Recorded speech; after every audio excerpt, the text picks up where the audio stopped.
I even asked her out to watch Star Wars. Here's some money. Go see a Star Wars.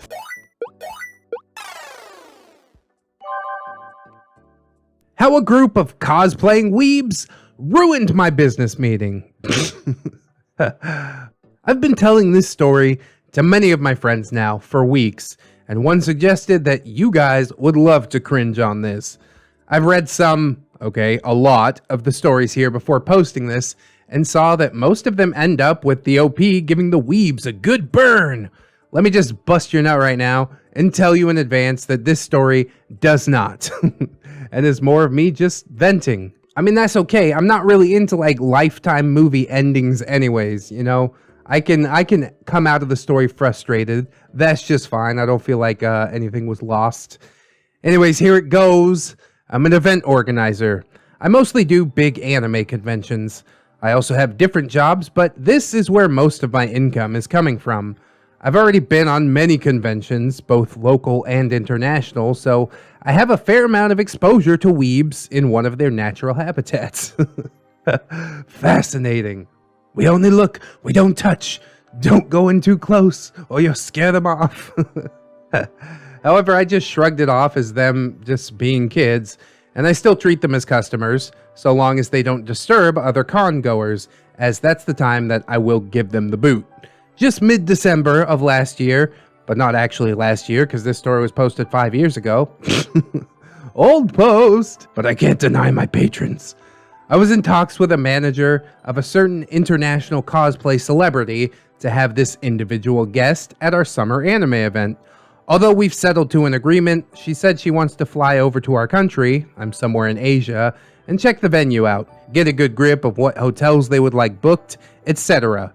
Take note that this is the first time our organization is having a client visit our country to check things out months prior to an event. The regular clients we get usually settle on an agreement after we showcase videos of our event and give them the website for possible hotels that we would be booking them in.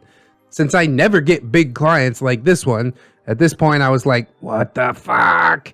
How the hell did I get myself into this? What happens if I screw up? Nonetheless, I braced myself and decided to just YOLO it and agreed on a date for her visit. Fast forward to a few days later, I pick up the manager at our local airport. Seeing her for the first time, I was shocked that she looked way fucking better in person than in pictures.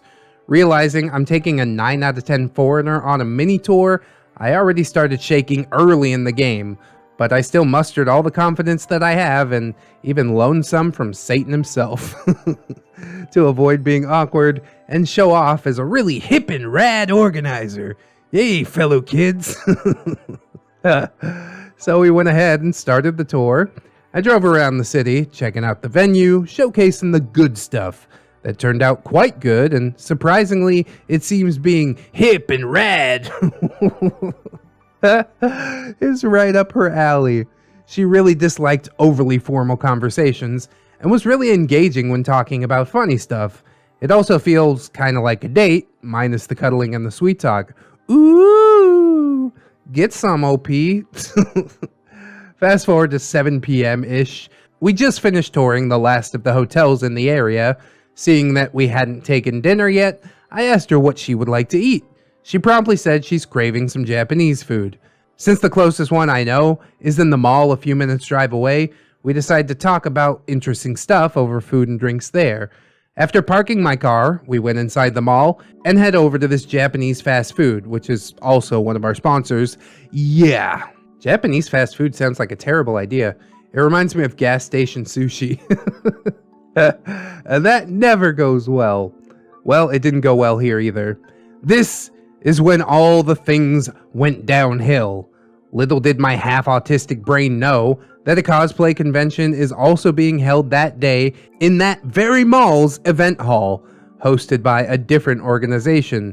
Cosplayers and con-goers alike are fucking everywhere outside the event hall. I just looked at her, shrugged, and said, well, what do you know? Fast forward, after we went to the Jap fast food. You can't say that, dude. Japanese fast food, ordered our meals and had a table. Just before our meal was served, a group of cosplayers had taken the table a few meters from us. There were 5 of them, 3 guys and 2 girls.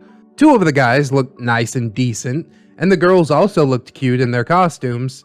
All of them were cute, except for this fat, 4-eyed guy wearing a yukata, face full of acne, and for a second, he even looked like he had Down syndrome. God damn, this OP is like not mincing words at all. Like, yeah, I'm autistic, he has Down syndrome. Like, bro, chill. Just chill it out. I'm getting a little uncomfortable even reading the story, but I gotta power through. Do it for Tato Ferret. That caught our attention for a second, but we immediately turned to our meal after it was served. A few minutes in, I saw that she's having a hard time using chopsticks. Don't laugh, I'm still practicing, she said while giggling in a cute manner. I taught her how to do it, but it's really hard for her, so she stuck with just using a fork for eating sushi and ramen. Using a fork? That's just uncouth. Come on, cosplayer girl, power through. That's the only way you're gonna learn. You gotta not be good at it for a long time, and then you get good at it. It's amazing. We noticed that the cosplayers across from us started laughing their asses off, like way too fucking loud. What ticked us off was that yukata guy was even banging the table as he's laughing. And his friends didn't seem to care. After a few awkward stares from everyone else in the place, they quieted down. However, I really couldn't help noticing that yukata guy is leaning in, whispering to his friends while eyeing my foreign client. I just took that what he's saying to them is that she looks really good and whatnot. And here is the climactic finale, everyone. They finally finished their meal and started standing up to leave. Us, on the other hand, are still about halfway, as we were having a few conversations in between eating. The group started walking out, but stopped just by the entrance. I then noticed the yukata fat boy strutting over to us. This got me really worried. He stopped right by our table and, by all things satanic, shouted at my client these exact words. Don't eat sushi with a fork, baka gaijin. He then bowed. Was he Japanese? What is going on? Holy God. That's so awkward. I made a joke about it in passing, but like, to say that to somebody's face in an actual restaurant? I don't know if I could sign off on that, bro. He then bowed. Very respectful. Did a full 180 turn and left. I know that you can probably imagine what my client's face looked like after she heard that, but can you guys imagine my face when this brown-skinned fat Asian shouted this sentence in an idiotic English manner, complete with particles of his saliva falling onto my client's hair? Shocked, horrified, slight dash of cringe. We were absolutely stunned for a mere 30 seconds, looking at each other with my client's mouth half open. I didn't know what to immediately do to respond.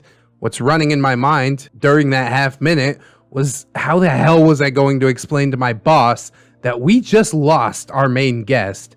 I apologized like a real peasant back there.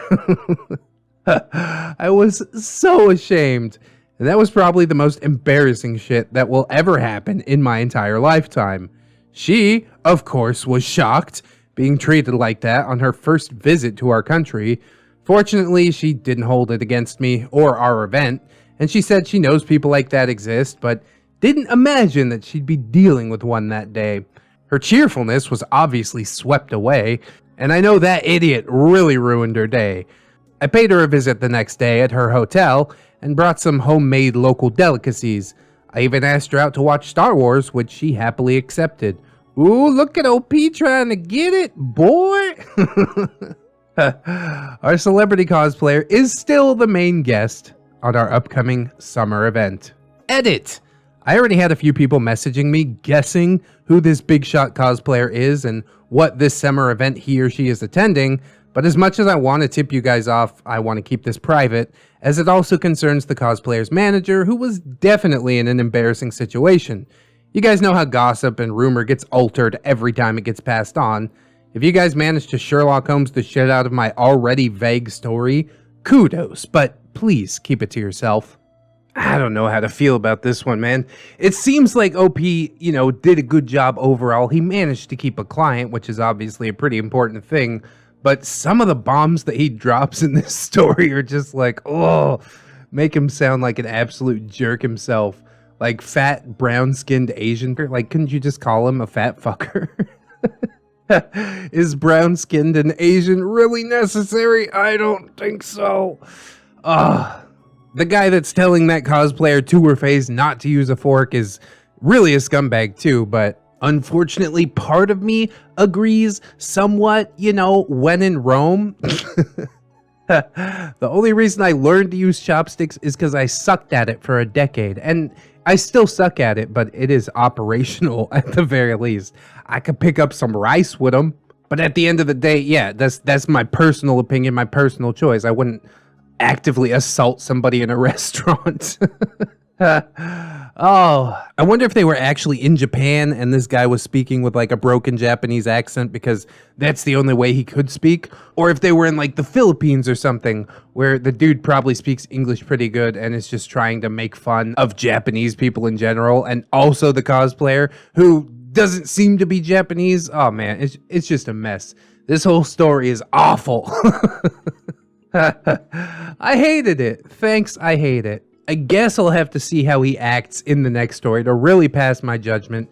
But at the moment, I don't really like anybody in the story so far. The cosplay girl seems like, decent, personable, but we don't really get told anything about her at all, except that she accepted the date with the OP. So I guess we'll have to wait until we get into the next story to decide if OP is actually the source of the cringe or if the people around him are. Indeed, an interesting mystery. So let's jump into it. I'm an event organizer for anime conventions. Here are some cringy stories. After posting my first post on this sub, my inbox received multiple messages asking for more info on both the cosplayer and the manager, the event itself, and exactly what I do. I can't really give anything away, as I don't know the repercussions once this gets out. Most of them would probably be pretty bad, for sure. I've only told that first story to a handful of people that I know. However, venting that story out to strangers really took a lot of weight off my chest, so I figured that sharing a few more would be nice. Here are some tales that would give people who don't or rarely go to anime conventions an idea on how stupidity moves in mysterious ways. There's that word again, OP. Chill it, bro. These stories are from both my local and international gigs. They are not in chronological order as I'm typing them while trying to reminisce them one by one. Also, here's a list of the people who would be appearing often in my stories. Ah boy, here we go. My subordinates. Wow, great. Snake. My private runner / inspector / patrolman / saboteur. When I need to locate persons or equipment, he's usually the guy I send to fetch things for me. When I also need to bring important guests from point A to point B, I always let him do some scouting ahead of time to avoid any problems. You sure didn't scout your dinner date with that cosplayer in the first story, did you? When I also need dirty work done, he's also the guy for the job. He doesn't keep me waiting though. Okay. Muscle Bros 1, 2, and 3. Not actually brothers, if you're wondering. As the name implies, they are the muscle on my team, and do most of the grunt work, like heavy equipment lifting, sound and light checks, being general meat shields for the guest, and ass whipping for emergencies. Fun fact, Muscle Bro 1 wrestled before, and even almost made it into a famous MMA roster. Almost. Sakura, my female assistant, doesn't do grunt work, but helps me out with paperwork and such. She also has the biggest anime knowledge out of all my team, so she's the go-to person to ask, what anime? For figurines and costumes / accessories that are for sale. An 8 out of 10 cutie pie, very small and petite, has fair and white skin, and is definitely fashionable. She also happens to be the daughter of Beelzebub, because of her known short temper, especially among volunteer staff. Oh, she abuses volunteers, that's charming. God. Is every person in these posts just trash? Is that why I'm supposed to be reading them? being very pretty. Every new and young lad wants to talk to her, and it adds more to the reason why she's always mad as she gets distracted from doing her job. Everyone knows about her short temper, and when she lashes out, people now just shrug it off as a normal scene. She doesn't shout Shenaro every time she's pissed. I don't get it. Maybe somebody will explain that to me. Extra's big boss. Together with his brother, he founded the organization where me and my team are working. He's already past middle age and already shows streaks of white hair. A really great dude, and he likes to bro out all the time. Not just with his staff, but anyone in general. Like, bro out? Like, do you know what broing out implies? God. His favorite anime is the Bakemonogatari series and Steins Gate. He also doesn't wear an eye patch or have a horn sticking out of his head. Super bro, those are some great anime references that I obviously didn't get. The Wanker, we're still going with the cast, alright. This was one popular con-goer who was somewhat popular to other con-goers for getting great snapshots of cosplayers. He usually talks cosplayers into getting the pose that he wants, which is fairly normal so long as you don't ask them to break their, moral standards. But boy, oh boy, I don't know how he does it at first, but he actually gets female cosplayers to show a bit more of what's underneath their navel, expose their cleavage, and even have straight girls kiss each other. I know how he does it. Peer pressure. The answers came to me when one of the said cosplayers spilled the beans on him. Turns out, they were actually forced to do these poses. What he actually does is ask girls for casual poses, and then moves on and asks them to show a bit more skin, and then ultimately asks them to do more, daring shots. When they decline, he tells them different shit like, This is for art. No harm in doing art. This is how the pros make it to the top. I could see potential in you, but you won't make it like the pros do if you don't push your limits. Yep, that's a red flag to me. Samesies. That is awful. The fact that he actually pulls this off is he mostly takes pictures of amateur cosplayers. And so I sent one of my trusted marshals, Snake, to find him and let him explain his shit. From here, the story is told as Snake explained it to me. Of course, finding one guy in a crowded event was tough, so he asked a few con-goers if they knew this person. Turns out he was well known for using a red Pentax DSLR, so that narrowed his search. A few more questioned people later, he managed to track him down, go into the restroom.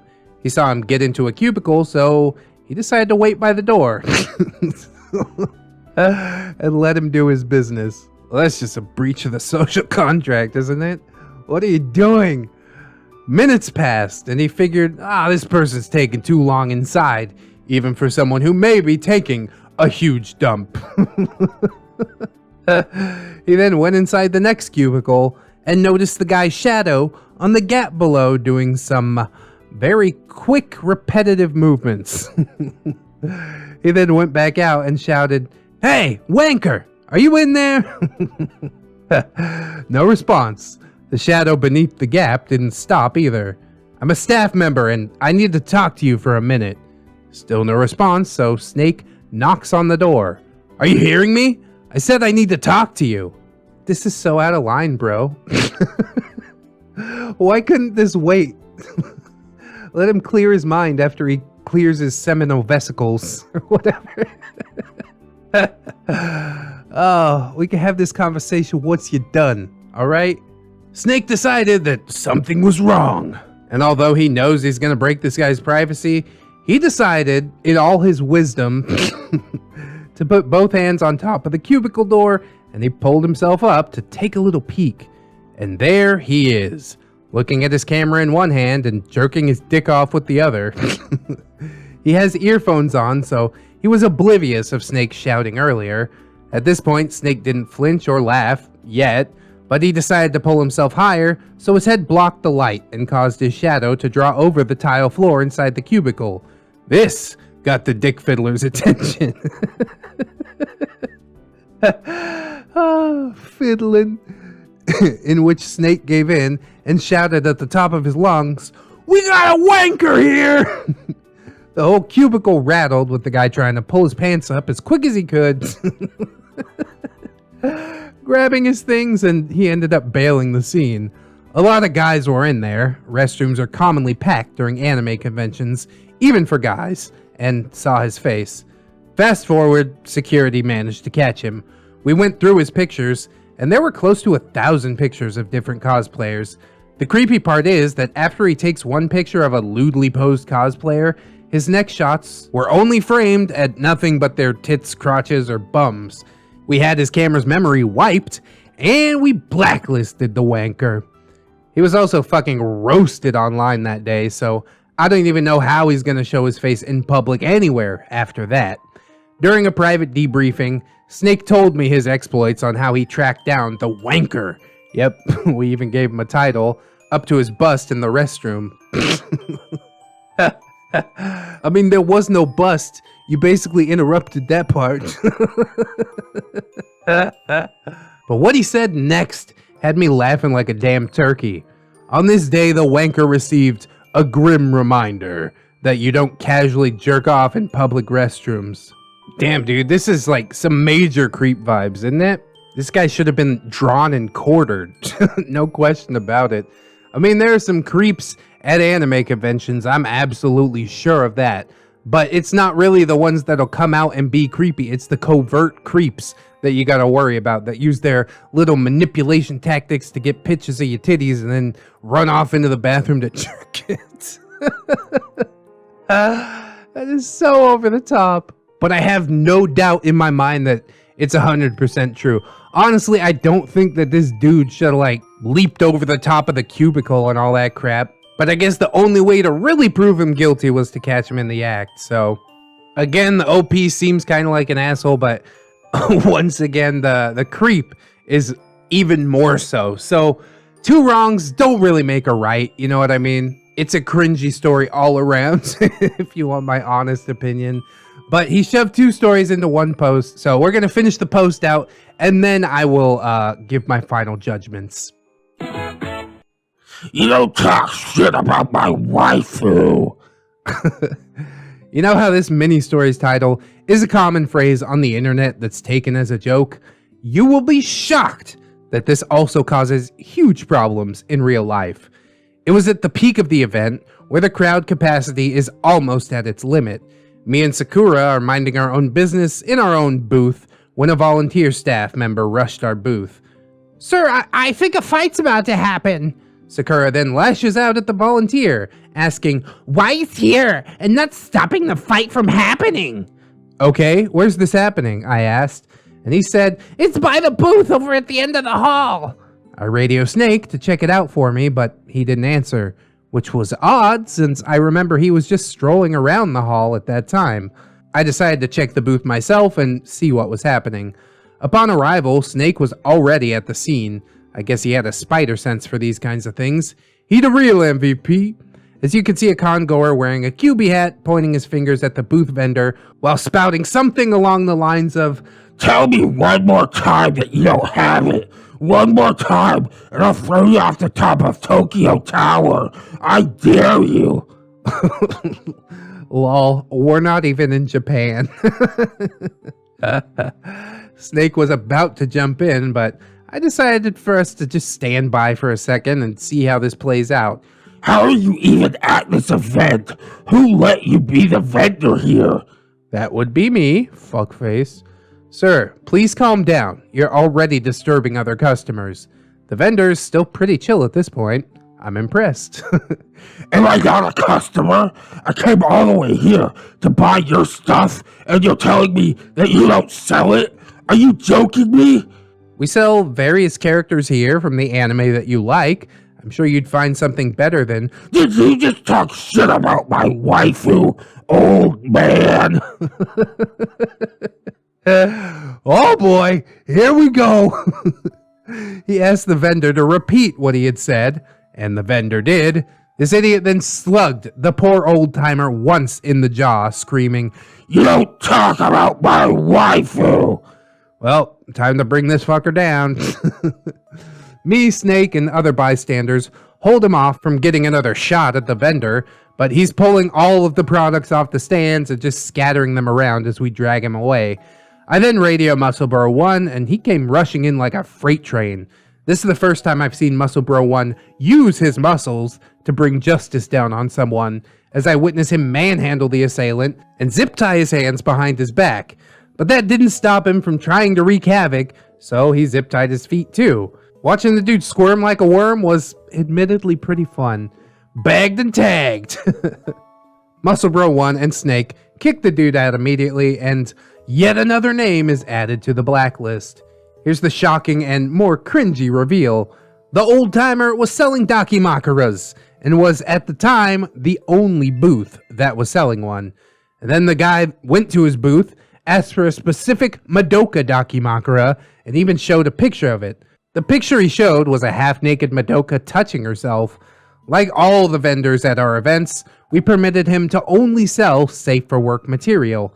Naturally, he said he didn't sell it, and the rest is history. I admit that I could have stopped that asshole from hitting anyone if I stood up to him immediately instead of just standing by. Yes, that was a mistake that I made.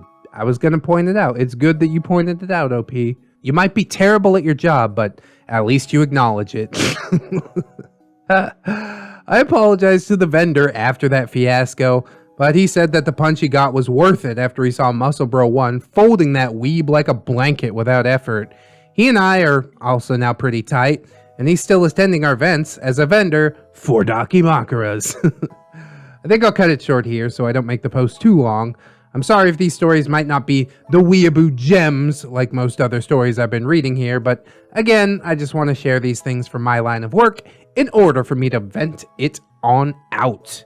Also part 2, which we'll do in another video. Well, at the end of the day, I'm still not a huge fan of OP, but at least he did showcase a little bit of self-awareness, just a smidge. Right at the end of the story, before I went like full tilt and just blasted him, laid into him as hard as possible. So I still think he doesn't necessarily belong in the line of work that he's in. He seems pretty bad at his job, all things considered, and it reflects poorly on the entire organization, which luckily did remain nameless. I'm sure if I dig through the comments, somebody's throwing out theories of what the organization is. And if I went to conventions, I would avoid them like the plague if I knew they were set up by this dude. But you know, I'm a forgiving guy. It is a crisis situation, you know, probably not something that he handles every single day, so mistakes are bound to be made. But to then showcase those mistakes on a public forum, I don't know, bro. Can't really sign off on all that. Is it funny and cringy? Yes, absolutely. Do I hate the creeps more than the OP? Yes, absolutely. But OP is pretty hateable. I gotta be honest.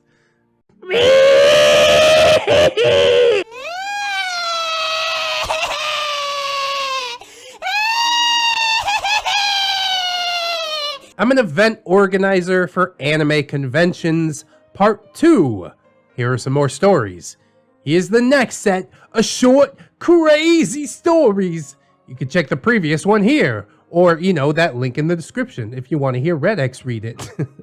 And there's also a list of people who will appear often in the stories. I did read that in the first video. I'm not going to go over it again because the character is kind of self-explanatory at the end of the day. Why waste time? Let's get into the meat.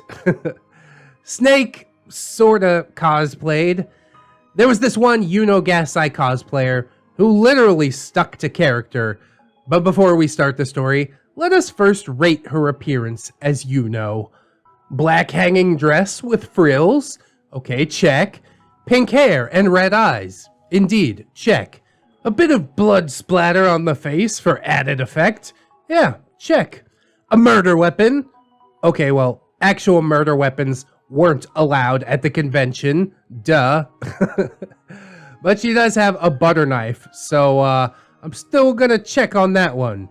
How about a small, petite figure? Meh, wrong. Enter full-on land whale. I feel bad making fun of the woman just for being fat, you know? Was her personality ugly? Okay, then we can get into the appearance. But just hating on her cosplay because she's fat seems like kind of a shitty thing to do, honestly.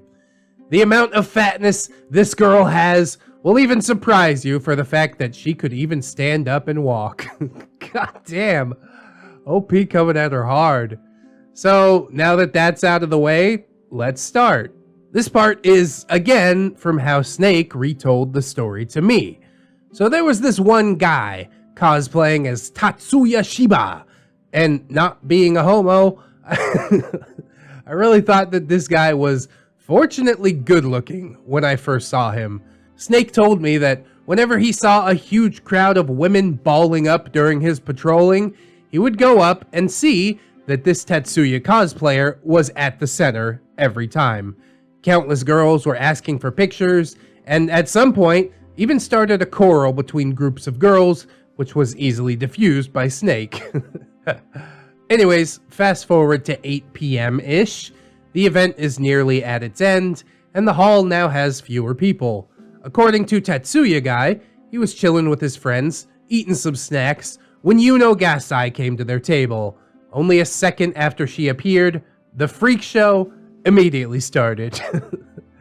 Yuno started staring at Tatsuya, called her by the name of Yuki, who is the protagonist of Mirai Nikki, who is also Yuno's love interest in the anime. So Tatsuya corrects her and says, "Oh, Yuno, I'm sorry, but I think you got the wrong guy. I'm actually Tatsuya. I thought it was nice of him to respond in roleplay." What are you saying, Yuki? And why are you wearing that outfit? No, I'm not Yuki, okay? He's probably around here somewhere, though. We've been at this spot for a while, so we know he didn't pass by yet. Maybe you can go check the booths over there. Way over there. As far as what Snake told me, he didn't see anybody cosplaying Yuki.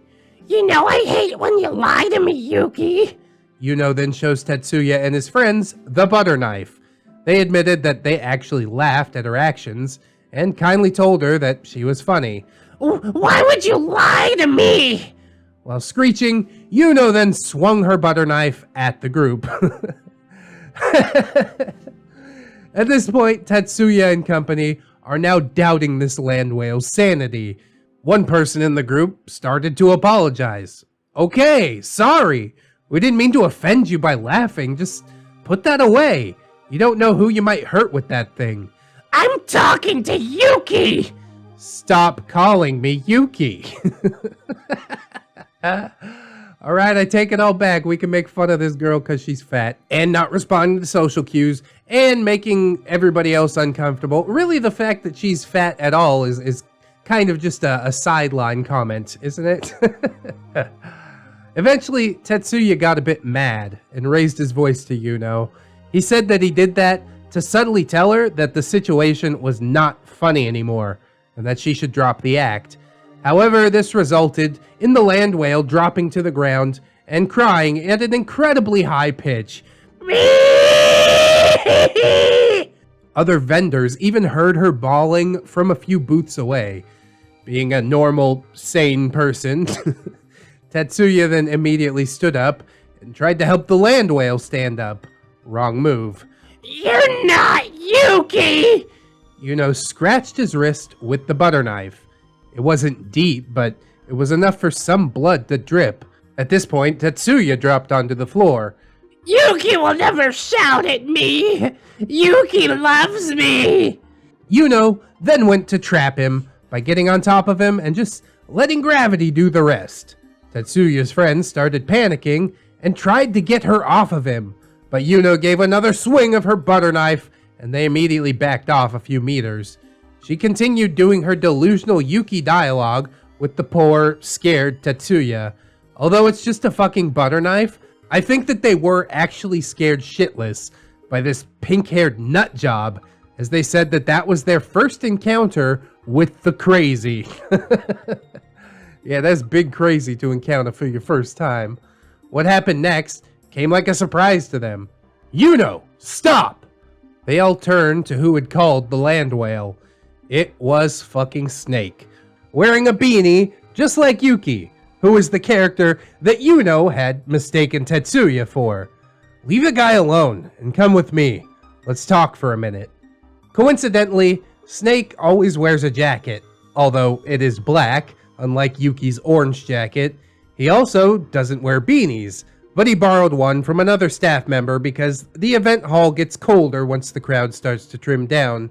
The beanie is also black with a Nike logo on it, and for some stupid reason, the land whale buys this. She gets up and approaches to hug Snake Yuki. Snake radioed security to attend to the girl, and after that, he escorted the group to our staff's booth, applied first aid to Tetsuya himself, and gave the group some leftover Dota 2 plushies on the house.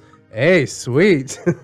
That's worth a butter knife cut, isn't it? I'm pretty sure this is where I came in and heard the whole story. Here's Snake's explanation on how he got into the scene. He said he was doing some patrols over the game booths when suddenly he heard a screech coming from the food area. He radioed security in advance and even informed Muscle Bro 2 and 3. From afar, he could already see Yuno's crazy roleplay and got the gist of what was happening. He said that he really liked the anime Mirai Nikki and immediately came up with the bright idea of wearing the beanie that he borrowed and adding to the roleplay. The rest is as you know it.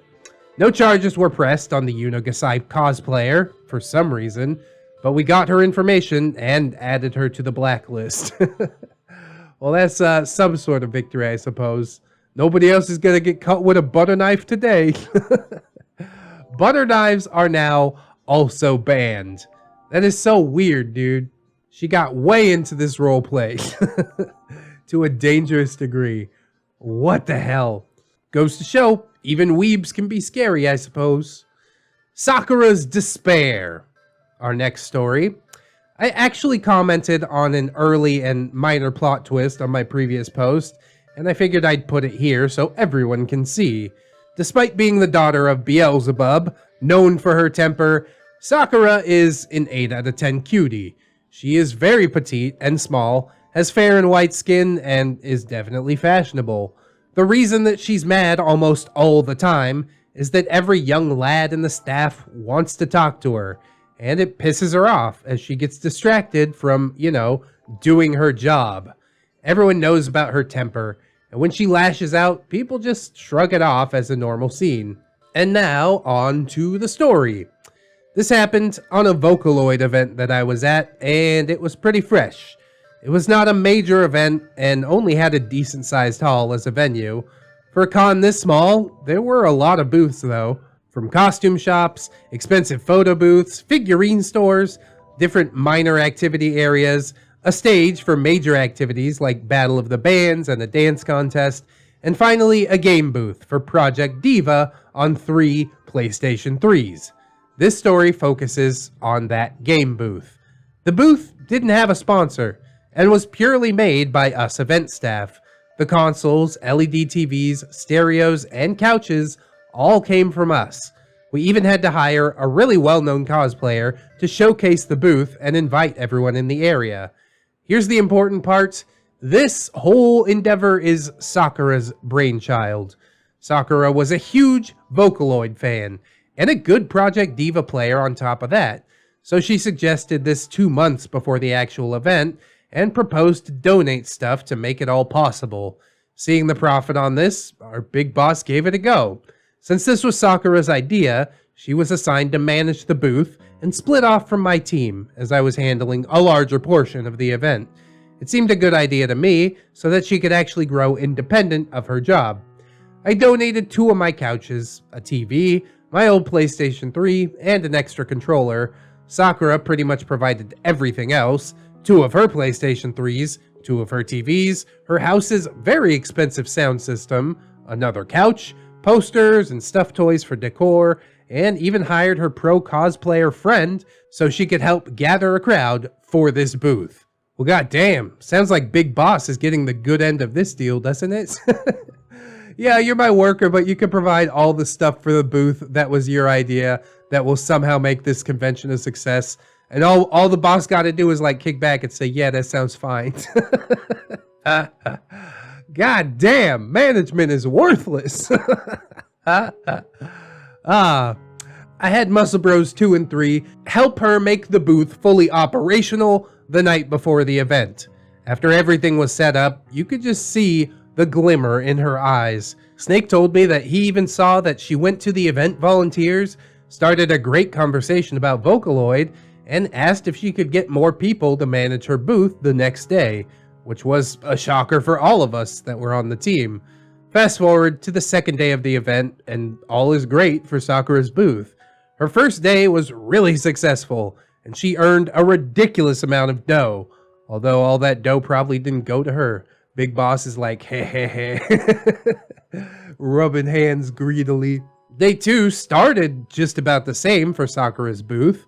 Muscle Bro 2 was there, helping out, since people are coming in basically non-stop, lining up to play Project Diva and having a good time. It wasn't until the mid-afternoon when a customer came in and started playing. This person, however, was not that good at the game, and since he paid to play for 2 songs, he really showed how disappointed he was, realizing that he paid to play a game that he couldn't have fun with. He quickly ended up losing, just seconds after the first song started. Fuck it! This game sucks! This isn't the right steps for Miku-chan's dance! This already got Sakura's attention.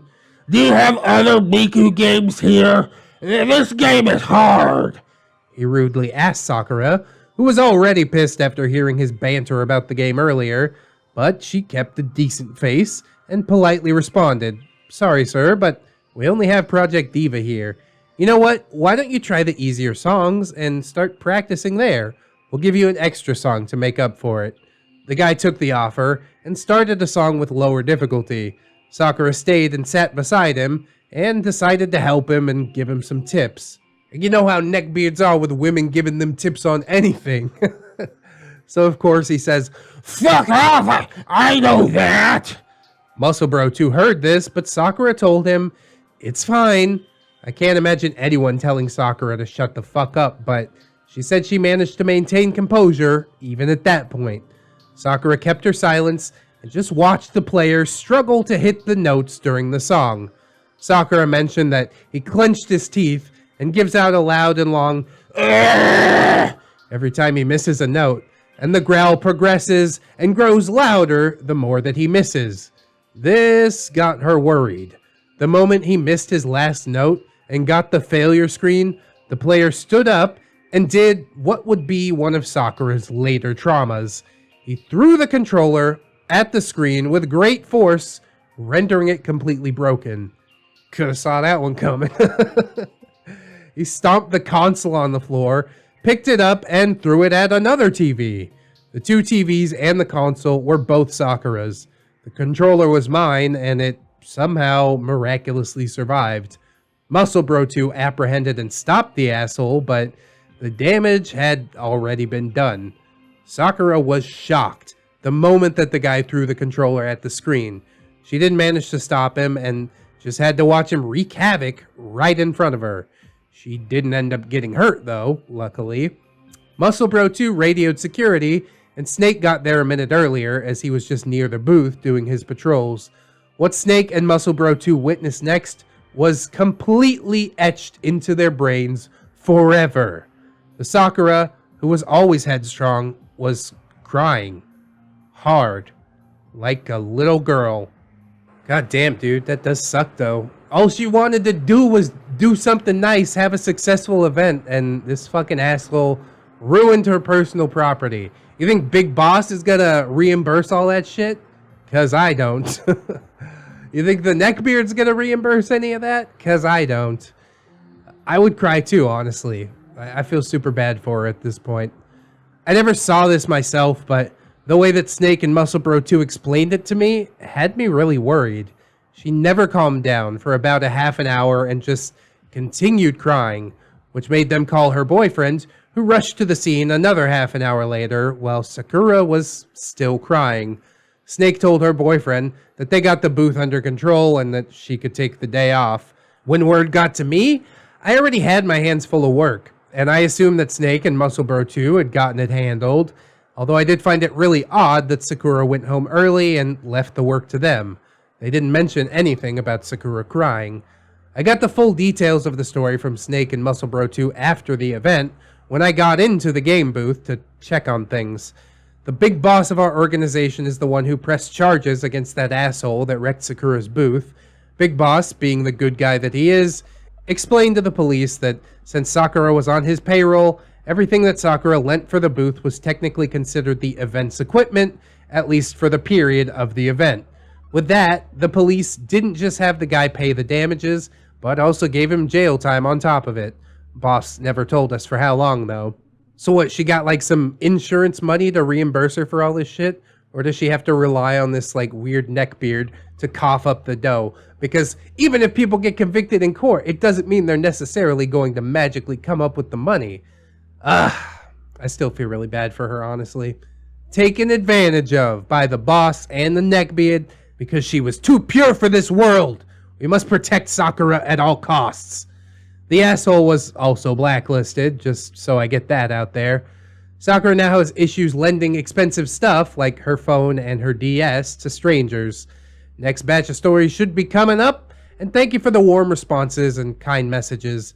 Just a heads up, not all the stories that I would post are going to be negative and downright cringy. There are also some good weeaboo tales that I have in store. Oh, I'm looking forward to that. Like in part number 3, but we'll have to get to that on another day. I really do enjoy this series on some level, you know. We got 2 weebs, one's a neckbeard, one's a legbeard, but both are weeaboos, and both are overly obsessed with anime.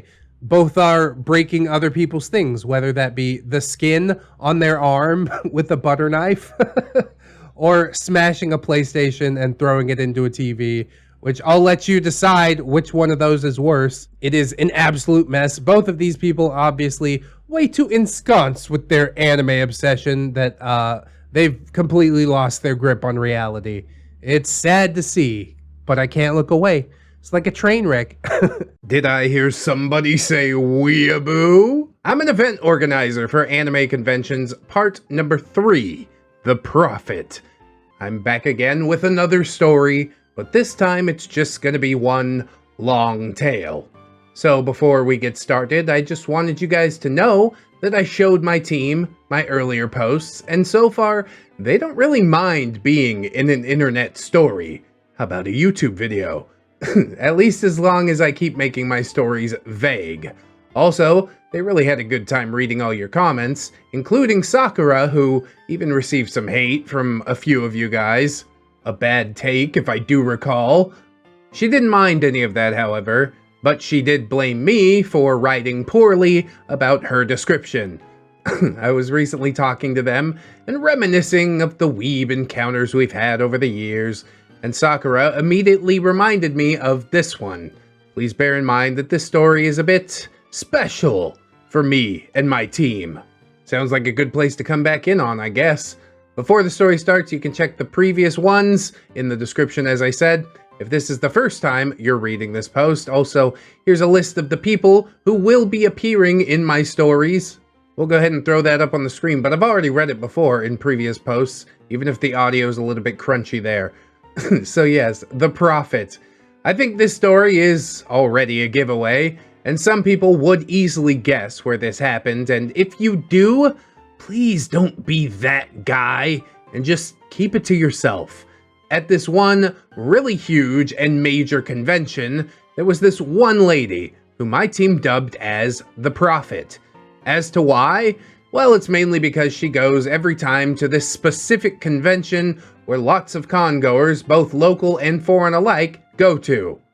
Okay, but what is she prophesizing?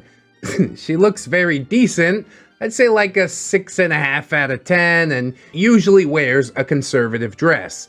If by any chance you immediately imagined a Mormon, well, yeah, you're spot on. The most defining characteristic she has is that she always wears a top hat, similar to Dr. Seuss's Cat in the Hat. And she also carries a laptop around. What? Okay, stranger and stranger. She never buys a ticket, so she never goes inside the event hall. She just loiters around the vicinity of the venue where she does her thing. The thing that she does is basically give religious speeches about her god, who is in fact an anime character. Oh, not like this.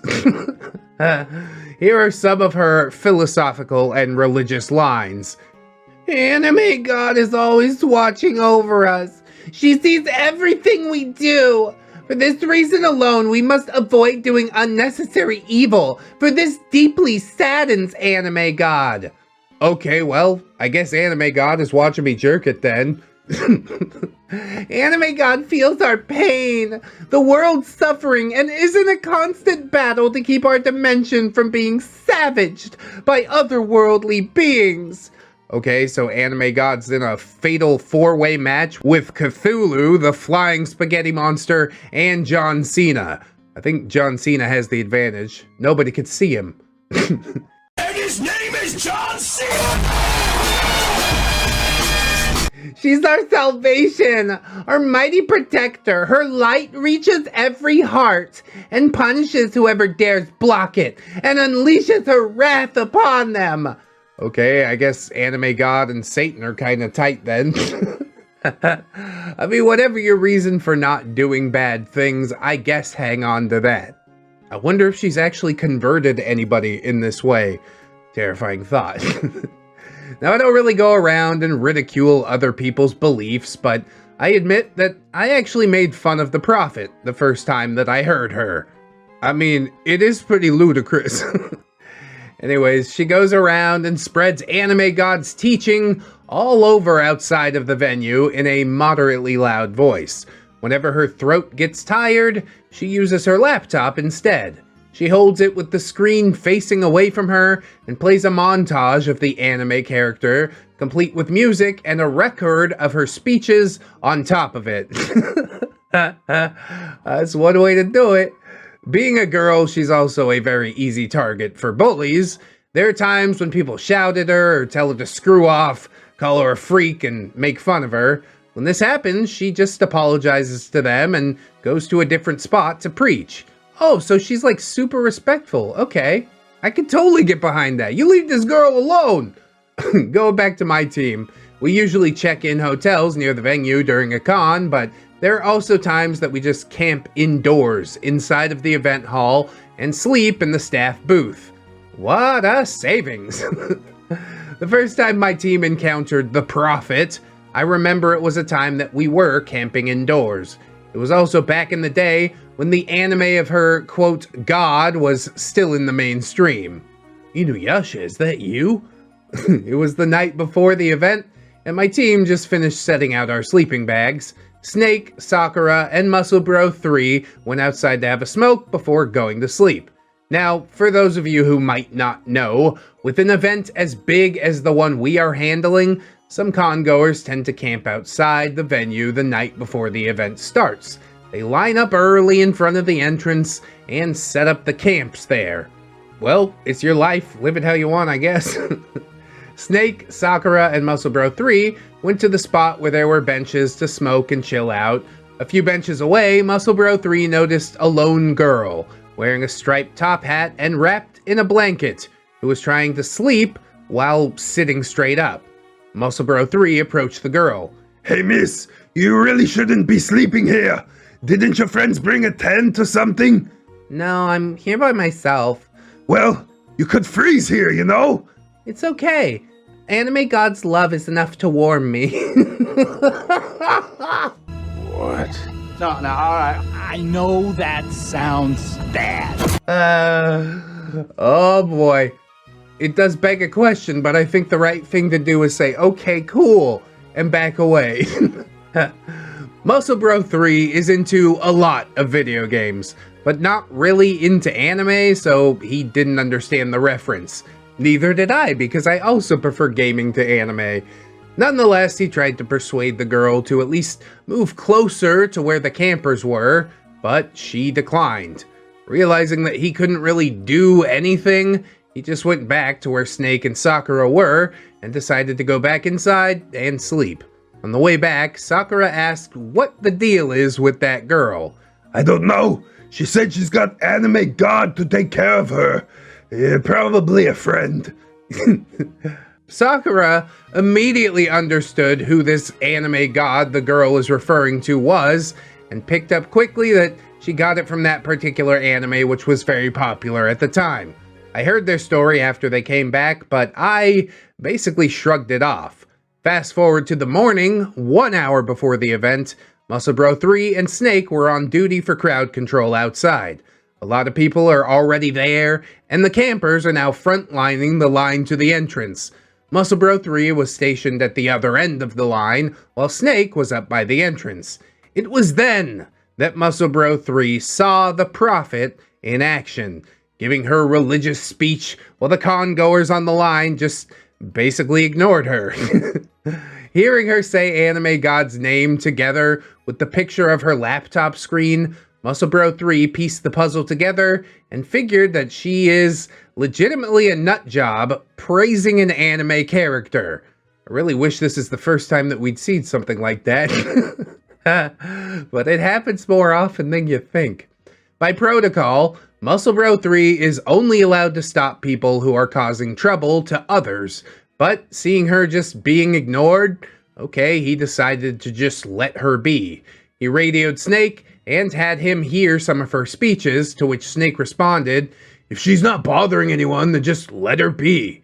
Fun fact, Snake also likes the anime that Anime God is in. I don't think that should factor into the decision, though. My whole team primarily works inside the event hall, where most of their skills are needed. We only go outside of the venue itself and get some sunshine when we have new equipment coming in or guests arriving, but this is just limited on the venue's RDU, which is the receiving and dispatching unit, usually on the back of the building where the back door is. Yes! Please give us the sunshine, precious! Or something like that. The only person who can actually go outside of the venue and openly walk around is Snake. Whenever I task him to find someone or buy some equipment that we need, this is how Snake usually sees the Prophet, and he learned more about her. After 3 days, the event ended with only a few minor hiccups. Fast forward to the next year. Our organization is back to help out the same event. My team checked into a hotel this time around, thankfully. On the day of the event, I somehow managed to go outside the venue and grabbed some lunch at a fast food restaurant nearby. My team stayed in the event hall, but I had 2 other staff members who wanted to join me at lunch. And this was my first time seeing the Prophet, whom I had only heard stories of. I found it really funny, but again, so long as she doesn't cause trouble to people, I still consider her a customer, even if she doesn't have a ticket. That's fair, she exists, she spends money. She also adds a certain vibe to the line. I don't know if that's good or bad. So every time we come to this event, once every year, my team always expects to see the Prophet. And we look forward to hearing new speeches from her. Every time Snake goes outside, he can easily find the Prophet. He'll just stand close to her and pretend that he's surveying the area. Then he'll open up his radio channel and tells us to switch our team's private channel. We can then hear all of her religious mumbo-jumbo, and seriously, it stopped being funny for us. But it just became sort of a tradition. A religious tradition? Whenever we go do this event, we make sure to hear her new speeches, and it actually does put a smile on our faces. The Prophet didn't know about any of this, however. As far as she knows, she's just being ignored or cast out as a freak. For years, we didn't see the Prophet buy a ticket and even once go inside the venue. She'd probably be doing the same thing inside the venue, really. There was this one time where Sakura and I were burning ourselves out during the peak of that event. It was due to the fact that the analyst team failed to forecast the number of people who were coming in and didn't expect that they would exceed the number of what they had initially forecasted. Day 1 was hell for us, and we had to work overtime, which was not paid, to finish the reports on that day. We only had like 3 hours of sleep until we started day 2. That's why you make the big bucks, I guess. Day 2 started, and disaster came early, as Sakura woke up with a bad stomach due to her period. She declined taking the day off, and said that she could still work, even though I insisted, so we decided to just YOLO the event. Fast forward further into day 2 and boom! Crowds come in with the same number of people as yesterday, and I thought to myself, this is going to be yet another hellish day for us. But on the peak of that event, Snake came in on the radio and asked us to go to the private channel for a minute, and we knew exactly what was coming. Anime God, the ultimate creator, is always watching over us. She never stops looking over us and is always ready to listen to what our hearts need to say. That really made me giggle, listening to the prophet, but in the middle of her speech, I heard a sniffle. I looked at Sakura and I actually saw her tearing up.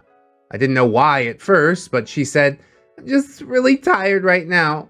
And I just really wanted this day to end, but I can't imagine leaving you guys and going home after saying that I can still do my job. I mean, I even cursed out you guys and you still care about me. The least I could do for you guys is to do my best here, where I know I can actually help." Well, it does seem to me only tangentially related, but the prophet is speaking to her heart. I stopped doing work and gave Sakura a hug to calm her down. I'm sorry if I started crying out of nowhere, but hearing the prophet just made me realize that despite being apart, we're all connected when we're listening to this lady. And that actually is true, because during events, my team is usually scattered. Sakura and I are always on the staff booth, the Muscle Bros work the stage, and I have them dispatched individually depending which task is at hand, and Snake is always on patrol whenever he doesn't have an active task. OP says, "Hey, you heard that, bro? Her speeches are getting really good, you know?" Snake radioed in, giving out a joke. I don't know what went on in my mind back there, but I responded, "Hey, can you give that lady the radio? I want to talk to her." Oh, snap. What did she say? I'm dying to find out too, but first I wanted to remind you, if you are enjoying the content, to please like, comment, subscribe, maybe share the video around. So, Snake hands the prophet the radio without even asking why. "Hello? Who is this?" "Hi, I'm OP, and I'm actually part of the event staff. The guy who gave you the radio saw you were outside for quite a while now. Are you alone? Don't you have any friends with you?" "No, sir, I don't. I'm sorry, am I in trouble?" No. What I'm actually saying here is that you might be tired of the heat there, outside. Why don't you come over here, inside?" "But I don't have a ticket." "The guy with you will give you one. Just come inside here, okay?" "Really? Okay." "Alright, give the radio back to the guy and we'll see you soon." Now that is a feel-good turn of events. She put in her time. Since this is my team's private channel, everyone heard what I had just said. Muscle Bro 1 responded, "You sure about that, boss? The big boss might get mad." OP says, "Meh, we misplace tickets every day." How's one gonna hurt? The Muscle Bros laughed and we're all pretty much on board. I told Snake, and it wasn't a surprise that he was as well. He then escorted the lady into the event hall, told the staff by the door that she's with him, and gave her a ticket bracelet. She's probably wanted to go in for so long. This is probably such a huge moment for her. I love this. Upon entering, the prophet wholeheartedly thanked Snake. She was teary-eyed and really touched with this small gift that we had given her. Snake told her, "Alright, now you have a bigger audience to spread the word of Anime God. Enjoy the event." Fast forward to the end of the event. Sakura and I still have a ton of paperwork to do. I radioed Snake and asked if the prophet was still there. "Give me a sec. Oh, there she is. What do you want me to do, bro?" "Call her. Ask her to go over by the food area. It's time for a meet and greet." I radioed the Muscle Bros to stop whatever they were doing and to meet us at the food area for a short debriefing. She really built a name for herself, I guess. A few minutes later, Sakura, I, and the Muscle Bros arrived and saw the prophet with Snake. I spoke first and greeted her. "Oh, I remember you. You're the guy on the radio." "Yeah, I am. How was the event? Did you like it?" She didn't respond, but instead started crying again.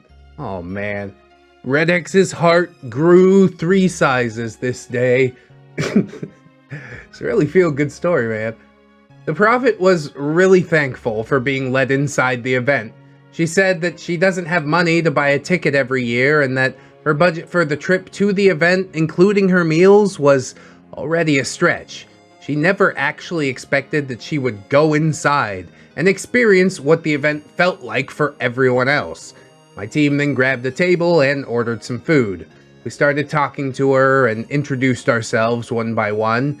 While listening to her and exchanging conversation, you really wouldn't expect that she was mentally ill. Every time she brought up Anime God in the conversation, we actually didn't bother her with it or try to make fun of her. She broke through all of your reservations about what you thought you knew about this girl. Super interesting, dude. Muscle Bro 3, who also watched the anime that Anime God was in after his first encounter with the Prophet, said that he really liked it. Snake added that he really liked the anime that Anime God was in too, which made her really happy, and started asking questions about which episodes they like or about the ending, etc. After at least a couple of gleeful minutes of conversation, Sakura started to change the mood. Hey, Prophet? You know what? I want to sort of thank you as well. Huh? What for? I think you noticed that this year, the crowd just got a lot bigger. Some of us weren't actually at our 100% earlier.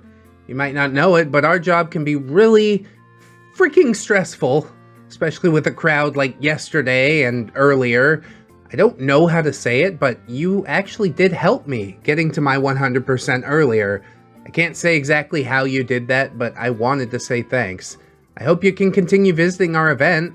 Please take this. Sakura then handed her a plushie of a chibi anime god. Sakura added, we might have different gods, but I definitely know my god would bless you just as much as your god does.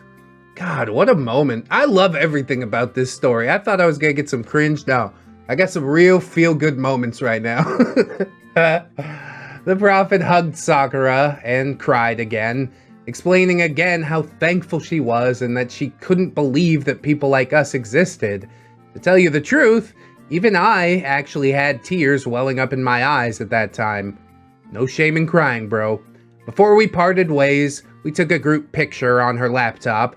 The Prophet also gave Snake a USB which had all of her anime god speeches up until that date. Sakura told her that if she comes next year, she'll make sure to give her another ticket so she can come inside. Saying that, she gave me a particular look, which I just nodded and let her be.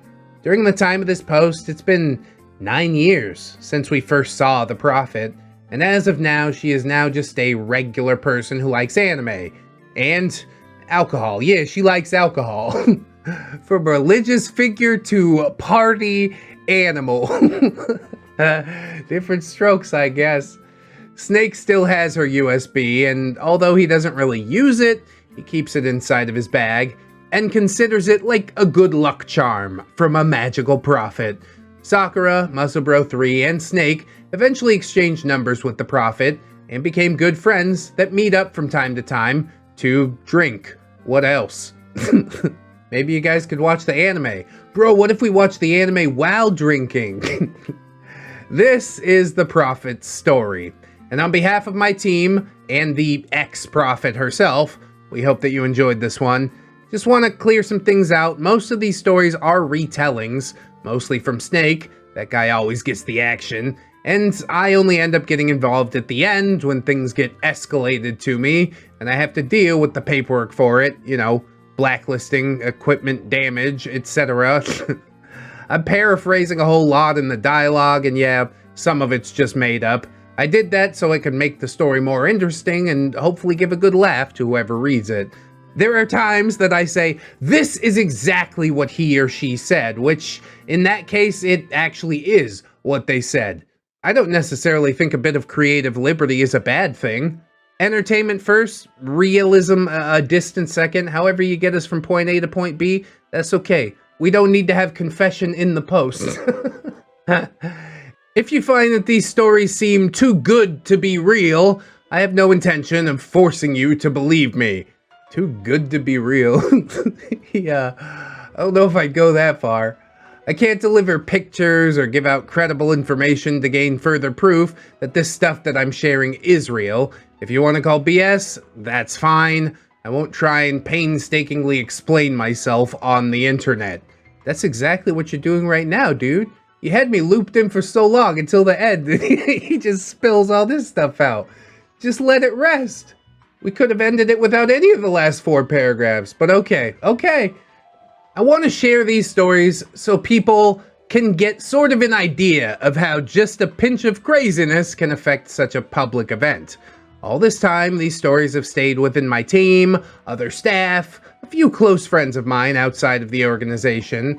I've never even thought about posting them on the internet, much less here at WeeabooTales, where stories like these are both appreciated and hated, but hopefully they still give an entertaining kick to the reader. Enough with the sappy outro, here's part number 4, which we'll get into. He's not even supposed to be here! Not even supposed to be here today. And this is part number 4 of a series. I'll link the previous ones, because I don't think I was even doing playlists on the channel at that point. It's like half a decade ago, dude. What the fuck? But we're back now. It's fine. It's normal. I'm an event organizer for anime conventions, part number 4. My team was breached by a weeb. The rise of Forkface. I'm gonna call him Forkface because that seems a little more clever, like if he's fat or something. After posting my previous post about the Prophet, let me share another story that again is a bit personal, specifically for Sakura and a particular person. Oh, were you expecting another feels trip? No, sir, we're getting you back on the cringe train. I don't remember. Maybe that's why I buried the whole thing. It's just like, I'm not gonna talk about this anymore. 5 years later, I'm like, maybe I should talk about it. Thanks, past me. Should have left a post-it note or something. Anyway, before the story starts, you can check the previous stories if this is the first time you're reading these posts. Also, here's the list of people that will be appearing often in the stories. Yeah, OP and Sakura, and whoever else we encounter along the way. I'm sure I read that at some point, but I'm not going to go out of my way to read it. So yeah, my team was breached by a weeb. I've been trying to reserve this story for a little longer, as I have no idea how I could write a certain incident vague. He's trying to keep it vague to, you know, keep his cover low and whatnot. You might be thinking that 6 people, including me in our team, might be small and understaffed to operate a major part of an anime convention. Well, the thing is, my team doesn't just consist of me, Sakura, Snake, and the 3 Muscle Bros. I do have other folks working for me that pretty much do the same job as the Muscle Bros and Snake. However, they don't really last that long and usually quit after an event or 2. Other than my trusted 5, all other staff members just seem to come and go. Yeah, they're underpaying you for a lot of work. You gotta sort of do it for love of the game, I guess, but I'll tell you right now, I don't love the game that much. Just a bit of background on me, so you know how long they've been working for me. I got my position in Big Boss's organization back in 07. On my first event in 07, I had 13 guys and gals under me, and one of them was Muscle Bro 3, so it's safe to say that he is the longest subordinate I've had up to the time of this post. I really don't give a shit about your work history. Thank you for that. Maybe it'll come into the story at some point, but I don't believe that like you showed up and had 13 people under you immediately. What are your qualifications? Did we ever discuss that? I'm not gonna go back into it's fine. A few events after, I then met Sakura, who first started in our organization as just a volunteer. She was pretty much assigned in helping out a few booths or co-handling the baggage counter. Okay, neat. Can we have Weeb now? In early 08, I met Snake. He started out as an assistant sound operator, but it was pretty much obvious that he was kinda not very good at it. Okay, he fucking sucked at his job. After that event, he was supposed to be cut off by Big Boss's brother, who you could say is like the co-Big Boss, but Big Boss refused and gave him another chance. At that time, I was having a hard time having to run back and forth between different parts of the event hall to check on things. I'm not a fit person, nor am I fat. Oh, that means you're fat for sure. Like even a skinny fat person wouldn't feel the need to point it out. You mentioned running and immediately he's like, I'm not fat. Don't think that about me. Whatever. So Big Boss decided to keep Snake as my private runner instead. Although the pay he gets from it is fairly smaller, he didn't bat an eyelash. I mean, job's a job. Apparently, the job he got hired for, he's terrible at. Why did we hire him for that anyway? A few months later, Sakura got a chance to prove her worth by doing voiceovers for an event. After being successful, Big Boss offered her a job and she landed as my assistant. Oh yeah, that voiceover to assistant pipeline that I know so well. What? OP's really trying to inflate himself a little bit. He's like, all these people work for me. I'm sure they're co-workers, you know? You don't have to make the story different than it is. Or maybe he does, because he's trying to keep it vague and whatnot. OP says, I then stopped having any mishandled paperwork disasters because of her. Yeah, and her voice talents. That makes you really good at sorting paperwork. That's why I'm so put together. By the end of 08, I met Muscle Bro 1. His resume kind of just landed on my email's inbox, and after seeing pictures from his wrestling and MMA portfolio, I knew immediately that he's going to be the barbarian class on my team. Oh, you hired him for his physique, did you? Gay? No, I'm not gay. I mean, I happen to think a man looks nice with good hair and a ponytail. That's a little sus, but okay. I escalated his resume to Big Boss, and he immediately got a job as an all-around muscle man. Yeah, and I'm the one that gets to grease him up before he goes out there. Another few events passed. Muscle Bro 2 was hired by recommendation of Muscle Bro 1. By this time, Big Boss handed me Muscle Bro 1 and 2 as my personal muscle guys. Oh yeah? They carry you around in a little chair, wave like a palm fan when you're feeling hot. You're just like, my goodness, I could use a lemonade, and they like fresh squeeze it right there. Hell yeah, dude. Fetch my golden toothbrush, Chauncey. My manservant is gonna come floss me while I read these stories to you guys.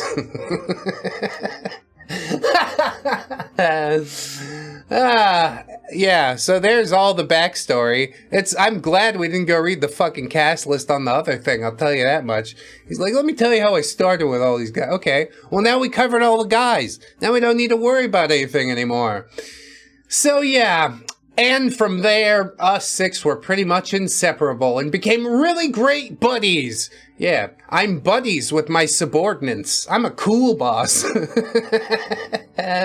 don't think I ripped on OP this bad like previously, but also I wasn't as comfortable in my own skin, so this is probably what it's gonna be like from here on forward. Fast forward to many years later, from just being buddies, we became pretty much like a family. Oh, that is a fucking living nightmare. Let me tell you that. I don't want to work for any family. It doesn't pay enough. Although Sakura is a girl, he's pretty much one of the guys. Oh, is he? Whenever we check in a hotel during an event, there are times when she struts around the suite with nothing on but her towel. What the fuck? What? Yeah, that bears mentioning in a Reddit post. Like, that's cool, guys. We got like a whole crew of dudes, but there's like one chick who walks around in a towel. Fuck it, up top, everybody. You're ridiculous. I want you to know how ridiculous you seem. She also doesn't mind sleeping on the same bed with any of us, although we do mind, because she snores like a sneezing hippo. Yep. That's not weird either. That's all normal, I think. I really need to have this established early to you guys so things won't get awkward later in the story. Honestly, I think things are pretty awkward between us already. I don't know if this is what 5 years has done to me, but I'm just seeing all sorts of things through like this new and much more cynical lens, and I sort of like it. I sort of don't want it to go back. Anyway, let's finish this long intro and fast forward a few more months. Yeah, thank God. This is where you should have put the title and I would just scroll down to it. Oh, look, a bunch of shit about his coworkers. Neat. Do any of the muscle bros walk around in a towel? Probably when you get in there to oil them up and whatnot, but it's all part of the job, isn't it? God, I love my job. I love being so friendly with my subordinates. Anyway, Big Boss sent me an email that I'd be getting another staff member who would be replacing the last one who just took off. Do you maltreat them in some way? Is that why you can't keep anybody? Or does the work just suck?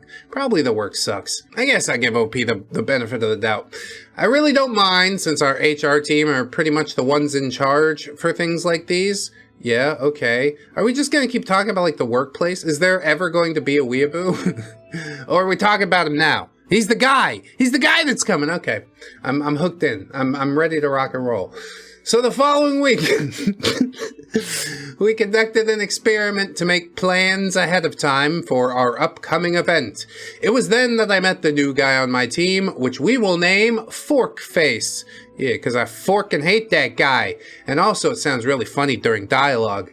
Yeah, well, yeah. Different strokes for different folks, I guess. I don't know. Probably would have loved it 5 years ago. Now I'm just super jaded. It's horrible. So the first time I saw him, his weebness was already reeking out of him. Here are his poor character stats. Thin body frame, stoop posture, shoulder length messy hair, t-shirt sporting an anime character, a grayish-brown sling bag. Upon closer look, you could see that it was originally white, with multiple anime pins on both the strap and the bag itself. Yep, he's a weeby guy that wants to work for an anime convention. I'm shocked. Aren't you so much better because you don't have an anime t-shirt on? That's the high horse? Okay. It's a really low bar for a high horse, but you do you.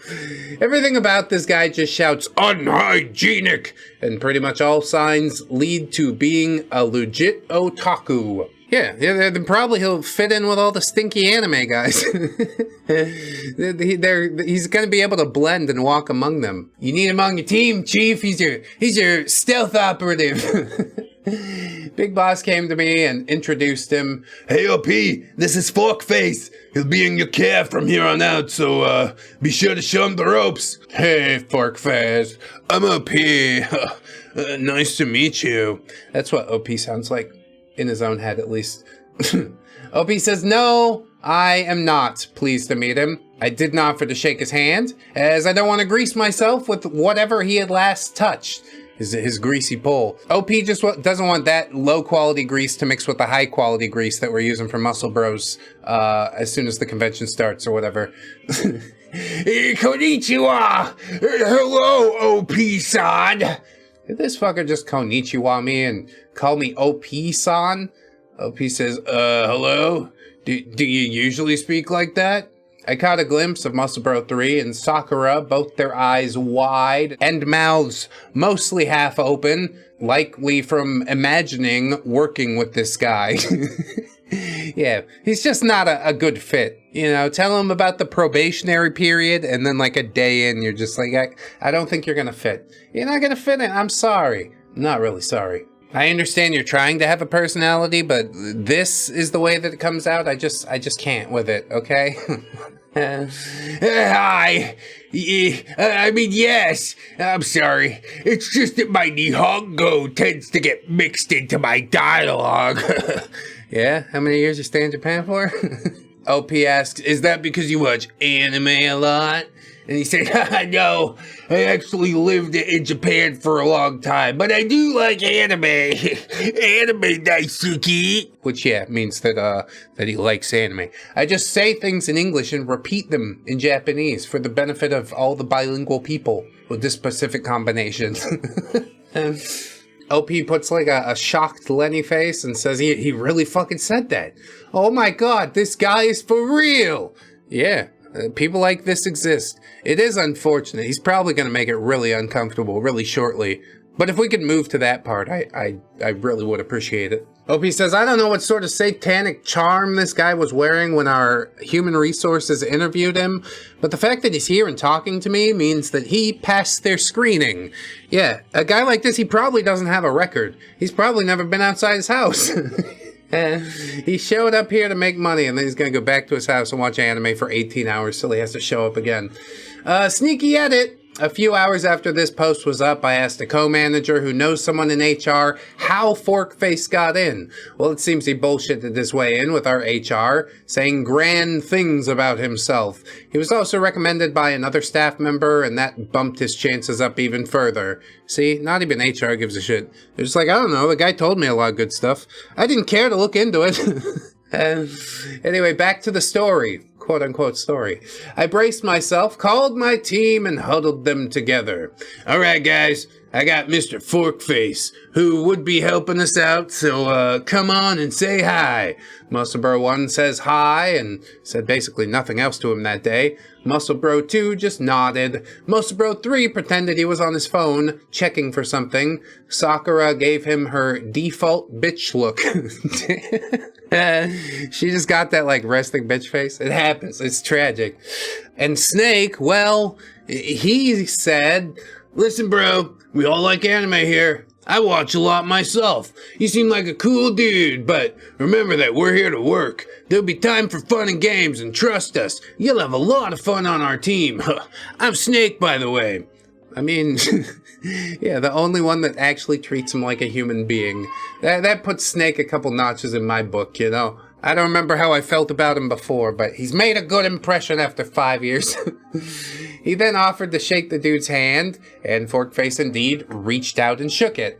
Man, I don't know what kind of power armor Snake was wearing under his skin suit to have his balls risking exposure to radiation like that, but I remember Sakura saying, behind Forkface's back of course, that she wouldn't be doing any high fives to Snake for a while until she herself witnessed that Snake's hand was completely bleach. Snake honestly wanted to be friendly. Yeah, why not give the fucking guy a chance? Like, you've completely judged a book by its cover here, and I don't think that's wise. Although maybe I'll get burned for, you know, even thinking about giving him a chance. I'll regret everything, but I guess we'll have to see about that. Anyway, fast forward to 2 days before Forkface's first event, I had him assigned to help a booth which was selling anime-themed hoodies. Since his job was not really with regards to the event's operation, he didn't really need to be on the venue 2 days before the event. Us, on the other hand, busy setting up the stage, making light and sound checks, making sure every vendor is properly attended, etc. Okay, but like, shouldn't you be teaching him some of the job? Instead of, we're gonna put you over here in this corner, and then wonder why he he doesn't grow past like the initial stage. You're a terrible manager is what's going on here. I bet if he was a greased up muscly guy, you'd be like, oh, let me show you. I want to tour you around the venue. Meet me in the janitor's closet in 15 minutes. Forkface shouldn't be at the venue, but who fucking Ray, he actually is. Yeah, it's almost like someone hired him and pays him to be here. He just loiters around the venue hall, talking to volunteer staff and bragging about himself. Thing is, you don't need to be a psychologist to notice that Forkface is actually a compulsive liar. Like, holy shit, this dude doesn't even know how stupid he sounds when he blabs on and lies to all the unsuspecting staff. I knew there was probably more, but these are some of the ones that I can remember. He's half Japanese and lived in Japan since he was 12 or something, and studied there since he finished high school. Really? You're gonna stick with that? I guess nobody can prove him wrong. Show me your passport, actually. I want to see the stamp. You do have a passport, don't you? Oh my goodness. You don't even need to ask him in an accusatory way. Just be like, hey, that sounds awesome. Can I see your passport? You got a Japanese passport or American? Can I see the stamp? I've never seen the stamp before. Wow, neat. Of course, he's not going to have it, so you just, mark it down in your brain that he's full of bullshit. That boy had never told the truth. After graduating, he lived alone in an apartment in Tokyo, and that this apartment was just a few minutes away from Akihabara, which is Japan's nerd district. Nerd district is me. It's the electronics district, okay? The fact that it happens to attract nerds, that's neither here nor there. He has countless figurines of countless different animes at his apartment, and all of them, yes, all of them, are limited edition, and now not sold anywhere else. That's cool, because I see like a picture of that. He's like, oh yeah, I didn't take any pictures. I'm like, okay, I hope you take some so I can see them. And once again, mark it down. Boy's full of shit. Besides Nihongo, he also knows English and Korean and French and a little bit of German. I mean, a little bit is fucking couple words. I'm not gonna go with that. He might be a polyglot. We don't know. There's nobody there that could test him. But given the trend among his claims, I'm gonna say it's probably not true either. He has a cute mega Neko maid who tends to his apartment that holds his treasured figurines. He hired this maid because she knows martial arts, and he's sure that she can defend the fort when he's away. Like, is that cat girl thing? He linked to a Wikipedia page, but there's no Wikipedia page for whatever the fuck you're talking about. I think it's a cat girl thing. We didn't manage to euthanize them all, that's true. Because some of them, they do know martial arts. It's terrifying. He has a feeling his maid has a crush on him. Like, is this a real person? Or, I don't understand. We're pretending that we have butlers in current year? I guess I did tell everybody about Chauncey coming and flossing my teeth, so. Also, when he was still living in Japan, he was a contributor for ideas on the manga High School of the Dead. The reason High School of the Dead stopped its serialization is because he went back to our country, and the artist is having a hard time creating new ideas. Yes, he couldn't possibly phone or email me. Is your name anywhere in the credits? Oh, it's not? Well, that's weird. That's weird you would even say that to me. See, once you hit like strike 3 or 4 with the bullshitting, then it gets a lot more aggressive. You start pushing back. He's also a descendant of the late Emperor Hirohito of Japan, but his family only got a portion of the wealth since they're not of pure Japanese blood. That was his ultimate secret and must not be revealed since he fears that his loyalists to the emperor might threaten the family. You really do just live on a different plane of existence, don't you? Here's many things that make me interesting. None of them are things that I've actually done or accomplished. They're all things that happen to me and around me. And I totally contributed, you guys, but I don't have any documentation. Okay. Just stop talking to me now, alright? Anyway, during this time, Snake finally noticed him and said, "Hey, Forkface, are you even supposed to be here?" Snake Senpai, I figured I might help cheer you guys up. Well, you've done the complete opposite of that, so congratulations. Snake says, thanks for the thought, man, but we're good as we are. You can take the day off and rest until the event. And he says, nah, I think I'll stay. It's fun here. No, like literally, you should probably leave. Just go get the muscle bros. Or is OP still like greasing them up? That's why they're all a little busy, It's only one person who actually wants to speak like a normal human being to Forkface. Okay. OP says, Snake is a little goody two-shoes act, but it's starting to crack at this point.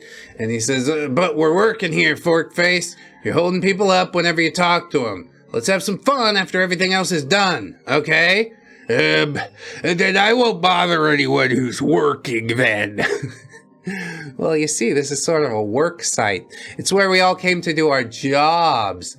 Forkface then rudely ended the conversation there and walked away. He continued talking to other staff members, especially to the female volunteers, and provided them with tales of his grandeur.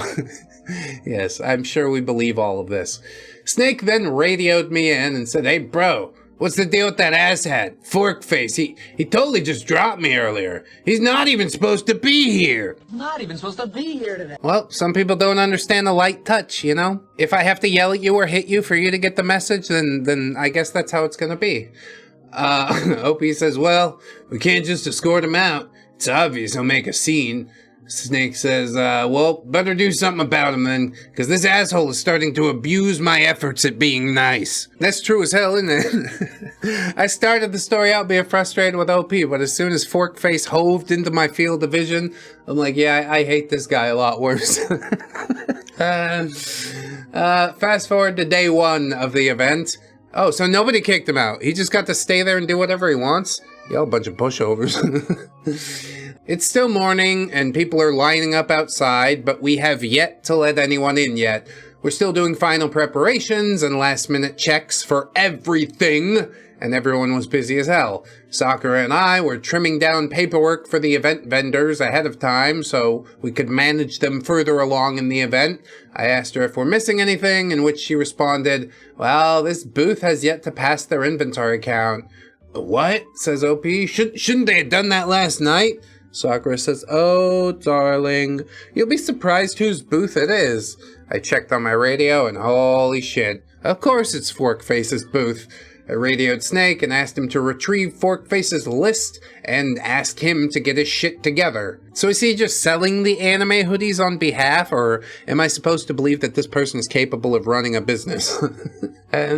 Upon arriving, Snake saw the 3 staff members, including Forkface, assigned to manage the booth. He immediately asked, what's up? And where the fuck is my fucking paper? The leader that was assigned to the group said, I asked Forkface to give it to you guys last night, bro, and pointed to Forkface, to which he replied, I just had it all memorized. Do you have a pad and a paper, Snake Senpai? You got it memorized, huh? That's impressive. But we need the paper, fuckface. It has important signatures on it. Oh. Do not give me that look, says Snake. Go back aside, Snake Senpai. I didn't know that paper was important.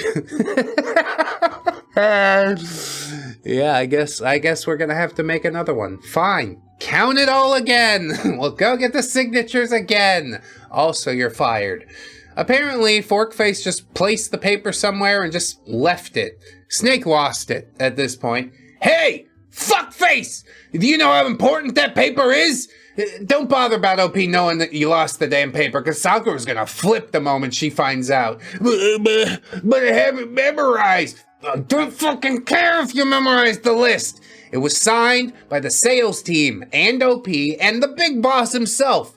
This just fucking means we gotta redo the entire process over again. Go medicine! Enough with your weeb crap and fix your shit, fuckface! You just got your first strike. First day on the job. So yeah, Snake really dropped the W-bomb on Forkface. I mean, maybe it's what he needs. Call him a weeaboo to his face and maybe the truth will start to sink in or something. He radioed me shortly after to let me know what happened, and naturally, Sakura just fucking lost it as well. Screw that guy! I knew he's a goddamn disaster from the start! OP says, let's just do this, okay? We still got a lot of minutes to spare. Yeah, not hours, minutes. But indeed, fast forward, we did manage to remake the list just before the event officially started. Day 1 ended without any further Forkface-related incidents. During Day 1's debriefing, Forkface was reprimanded by Big Boss and was told that he had incurred his first strike out of 3. I mean, who was the team lead in charge of this thing? Do they not also get a strike? Tell the new guy to do it? Does he even know where the paper's supposed to go? I don't know. Shit rolls downhill, I guess. Forkface did a less than mediocre job on Day 2, and he still had a few minor fuck-ups here and there, but the event continued and still ended successfully on its last day. See? He's picking it up. He's gonna be alright! I mean, not mentally or anything. He's got a lot of work to do there, but at least he can perform menial tasks, like counting sweaters and dropping off papers. Hip hip hooray for the boy! Fast forward to the next week, me and a few other managers started debriefing regarding the whole event. We discussed things like how to better improve sales and what things went great and what did not go great. Although I freaking hate this guy, I did what any manager would do and explained Forkface's circumstances in a fair manner. I told them what his strengths and weaknesses are and that I could still manage improving his role. Yeah, in a completely hands-off fashion, like literally, where you won't even shake the fucking guy's hand. Your subordinate, Snake, is the one that's actually onboarding him, you schmuck. Well, if that's the case, OP, you should coach him one-on-one on your next pool party. OP says, what? Wait, pool party? Says, oh, OP, I always admired that about you, treating your teams to a well-deserved after-party to celebrate the success of big events like these. And OP says, oh yeah, I forgot I do those things, ha ha ha. What the fuck? I'm not even gonna respond. Yeah. OP says, I totally did not forget about the pool party. What got me was that they expected me to invite Forkface and do some one-on-one talk with him on top of that. It's not just Sakura Snake and the Muscle Bros that hate him, but like the entire team. I was planning not to bring him over because I want everybody to have a really good time. All I could think of at the time was YOLO. I mean, he might ingratiate himself. He'll probably make the whole fucking thing worse. I don't know. He doesn't seem great, I'll say that. But yeah, we didn't pitch him out the window when we had the chance. Like, it was good of you to say the weaknesses and strengths, but I would just listen to weaknesses. I would've been like, this guy gotta go. Day one, he fucked it up. He gotta go. I would rather have nobody. Do you understand? Forkface is a net negative. Like, for humanity. Do you understand? And I hope he says, I hate to cut it really short here and end with a tease, but life and work is bothering me at this moment. Oh yes, nobody else is bothered by life and work, only me. But I do appreciate you taking time out of your day to write the Reddit posts and whatnot. Even if I do rip on OP. The specimen that he's found does enrage me. He grates on me much more than OP. I suppose, you know, solid verdict of everybody sucks here, but I do gotta get the Gummins' opinion on this thing. What'd you think, boys? OP-san very mean to Mr. Fuckface. He not unhygienic. He just carrying the authentic scent of Akihabara back alley, which is very rare and expensive cologne. He's so smart, he memorized inventory list instead of using paper, which is very eco-friendly and good for trees, even if it make Big Boss angry. He even helped write High School of the Dead by just existing near it, which is how all great art is made. Gubbins. Well said. I was in the right place at the right time. The fabrication of a martial artist made is the ultimate tell of his profound isolation. Creating a fictional protector for a life that no one would bother to invade. He is a walking narcissistic collapse, shielding his fragile ego with the stolen valor of an emperor's lineage, while drowning in the reality of a lost inventory sheet. Dark Gubbins. I like both of them. I like both of them pretty good. I'm gonna give them both a point, and you know what? I'm gonna go check out part 4.5. Why not? Usually the previous episode's only one part each, but this is 4.5, so it's all looped in together, you see? And then I can probably break this tie. Or not, and it'll be another stupid tie. That's okay too! Let's see how it goes. We'll get over there. I'm an event organizer for Anime Conventions 4.5. My team was breached by a weeb. This is Forkface's downfall. Oh, that's like a nice little arc, you know? This is the continuation of a two-part story. Here's a list of people. Let's get back to the story! Yeah, hell yeah, dude. Continuing where we left off, I arrived home after my debriefing with my co-managers. I started to give up in coming up with a reason on how to get my pool party rolling without Forkface there to ruin it. Yeah, you had your chance. You decided to keep him on the team for whatever reason, despite the fact you literally hate him. You haven't spoken a redeeming word about him. Essentially, all this is based on pity, but not enough pity to invite him to the pool party. And I braced myself and sent a text to Forkface regarding the upcoming pool party. Hey, Forkface, pool party, this place and this date. I think not everyone's coming, though. Snake's the only one who responded to my texts. It's gonna be you and Snake and Forkface all there just, I don't know, doing whatever you do. Rubbing hot oil on each other by the pool. I gave my last attempt to make Fuckface not go. Please take note that his texts were full of different emojis, much like these. Yeah, the emoji text. And I don't remember each of the ones that he actually used. But he responds and says, well, that's a bummer, OP sod. I have to teach piano that day. Thanks for the offer, though. OP says, thank you, Satan, for dragging your compulsive lying pet on a short leash. I can't believe it. Yeah, sometimes these things sort themselves out, you know? OP responds, oh, that's a shame. I really was expecting you to go. Well, no worries, though. I immediately texted everyone else on the team and cheerfully let them know that the pool party is a go.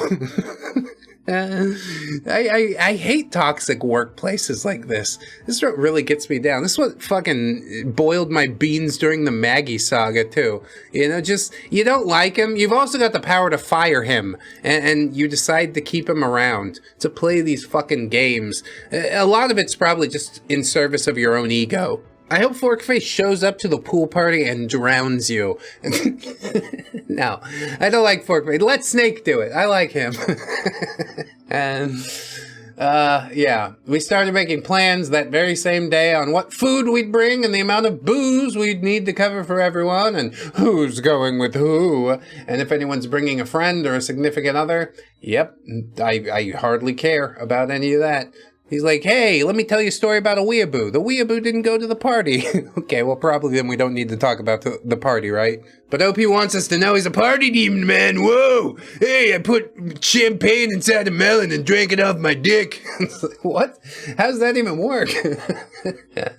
You just need 2 holes. OP says our head count was 17 people. Yeah, 17 people like me, guys. I'm popular. Just so you remember that. 11 of them were my subordinates. I'm popular among my subordinates. Yeah, it's a good vibe. It's a real fucking weird vibe, but I like the thing you got going on. I sort of understand. Some of my subordinates brought their own friends or friends from outside the organization. Contribution for the food and booze was evenly stretched out for everybody as I shoulder the expenses for the pool and the lodging. The pool party's on a private resort that we're set to meet on site before midday. We have rooms to stay for the night and we'll have to pack and leave the next day. Yeah, that's definitely how booking works. Let me explain to you guys check-in times. They give you this key and you have to use it to turn the lights on. It's crazy. It's crazy. Yeah, I've never been to a resort before. Thanks for letting me know all that stuff. Things are looking really bright for my pool party. Yeah, my pool party that I throw for my people with my money. Holy shit, OP, calm down. It's supposed to be a nice thing you did. You're making it all weird. I personally can't wait for it. Yeah. Because really the party's to celebrate the team, but really the party's all about me. Our line of work may be fun at times, but it's really freaking stressful most of the time. That's why I started doing these pool parties. So my team has something to look forward to after a big event. Hell yeah, dude. We all drink a bunch of beers and take our shirts off. It's fucking sweet. And fast forward to the day of the pool party. Everyone was having a blast. Out of the 17 people, there were only 7 of us guys. Oh yeah. Let me let you guys know the ratio too, okay? It's safe to say that the view was freaking great. And I'm not just talking about the resorts. OP, you are the cringe that you hate the most. I want you to know that. You look at somebody who's just lecherous and disgusting and you can't stand the sight of it because that's apparently what you are deep down. He gets out there, he starts showing off his ego, and OP can't fucking handle it because 2 egos this size in the same room, it's never gonna be copacetic. We grilled some barbecue and corn, and the alcohol made it better. One dude even brought a guitar. Oh, great. It's fucking Acoustic Guitar Man, everybody. Yay! I do like to take my guitar places, but... See, that's me seeing myself in Acoustic Guitar Man. Be like, I hate that shit. But really, I do enjoy having the guitar. It's good. Play a little music around the bonfire. You can't do it without a guitar. You might as well fucking bring it, right? I guess OP agrees. He says the guitar greatly added to everyone having a good time. Yeah. Fucking big ups, Acoustic Guitar Man. I hate him deep down. Everything was going really fucking great until a few hours later. Staff came from the resort to me and said that another guest had arrived, and I responded, everyone's already here. We don't have any more guests coming. But sir, he called you by name, and he said he was invited. Do you have his name? Oh, it's Mr. Forkface, sir. Holy friggin' hell. The guts of this guy. to show up. What the fuck are you talking about, dude? The piano lesson ended. I decided to come to the thing I was invited to. The guts of him to show up and the lack of guts for you to fucking say nothing about it. Not just open your dumb mouth up and let him know how you and everybody else feels. It'll hurt for a second and then you'll be rid of him. Like, isn't it worth the cost of the ticket? Whatever. Fucking assholes. I asked Snake to come with me to the resort's reception to talk to Forkface. We saw Forkface shortly after, and boy, is he ready to have a good time. He's wearing a tank top despite his slim figure, and is even wearing sunglasses. Dude, good for him. This is the closest thing he's had to a bath in like a month. I'm glad he's prepared. Hey, OP-san, Snake Senpai. Forkface, shouldn't you be in your piano class or whatever the hell it was? Oh, I had to cancel it because my student called me and said he has to reschedule. Sakura then popped out of nowhere with Muscle Bro 3. Sakura immediately changed from the fun and outgoing cutie pie earlier to the bitchy daughter of Beelzebub. You call your subordinates cutie pies? Come with me, cutie pie. Anyway, Sakura says, why is Forkface here? Is he invited? Hi, Sakura-chan. OP-san actually invited me a few days before, and he said, OP invited you. Yeah, dude, it's a fucking work function, okay? HR is gonna roll my goddamn head down the hill if I don't invite him. Do you understand the ramifications of what you're asking me to do? You don't! You don't! So why don't you sit the fuck down, subordinate? That I like having a pool party with. What a cutie pie. Oh boy, we're all over the place today. Sakura glared at me, and I tried to explain. I think it's best to have everyone together, right? What a fucking cuck. What a simp boss. What? You're gonna let yourself get pushed around like this. I'm like right on the cusp of smacking the taste out of your mouth, you know? I gave out a pathetic laugh. I know Sakura understood that I was forced to invite him in some way. OP scared of Sakura-chan. Sakura-chan says tsundere. Sakura really is. I know you're reading this, and you can't deny it forever. Yeah, you guys got a real weird dynamic. I'm not even sure where to start unpacking that whole shit, so I'm just not gonna. Is this friggin' weeb actually making fun of me? Everyone tensed up upon Sakura's words. We all know she's quick to annoy and that she could burn anyone with her sharp tongue. Muscle Bro 3 had to butt in and calm her down. Holy fuck, we're just here to chill, right? Come inside, dude. Let's drop off your bag in one of the rooms. No, hold on. We all pitched in for food and drinks. Don't tell me that guy's gonna get his share without paying up. Sakura continued to lash out. Well, I actually brought my own food anyway. Yeah, see? He brought his own food anyway. Why doesn't everybody just fucking chill, you know? Like, sure, he's annoying and whatnot, but you could deal with that directly. I don't like the backbiting. I don't like the stupid, bitchy, backstabbing bullshit that goes on. You feel a certain type of way, just say something about it. Say something about it and it'll all be fine. Either way that it goes. But we just can't for whatever reason. It's so weird. It's so weird that you think you live inside a fucking sitcom.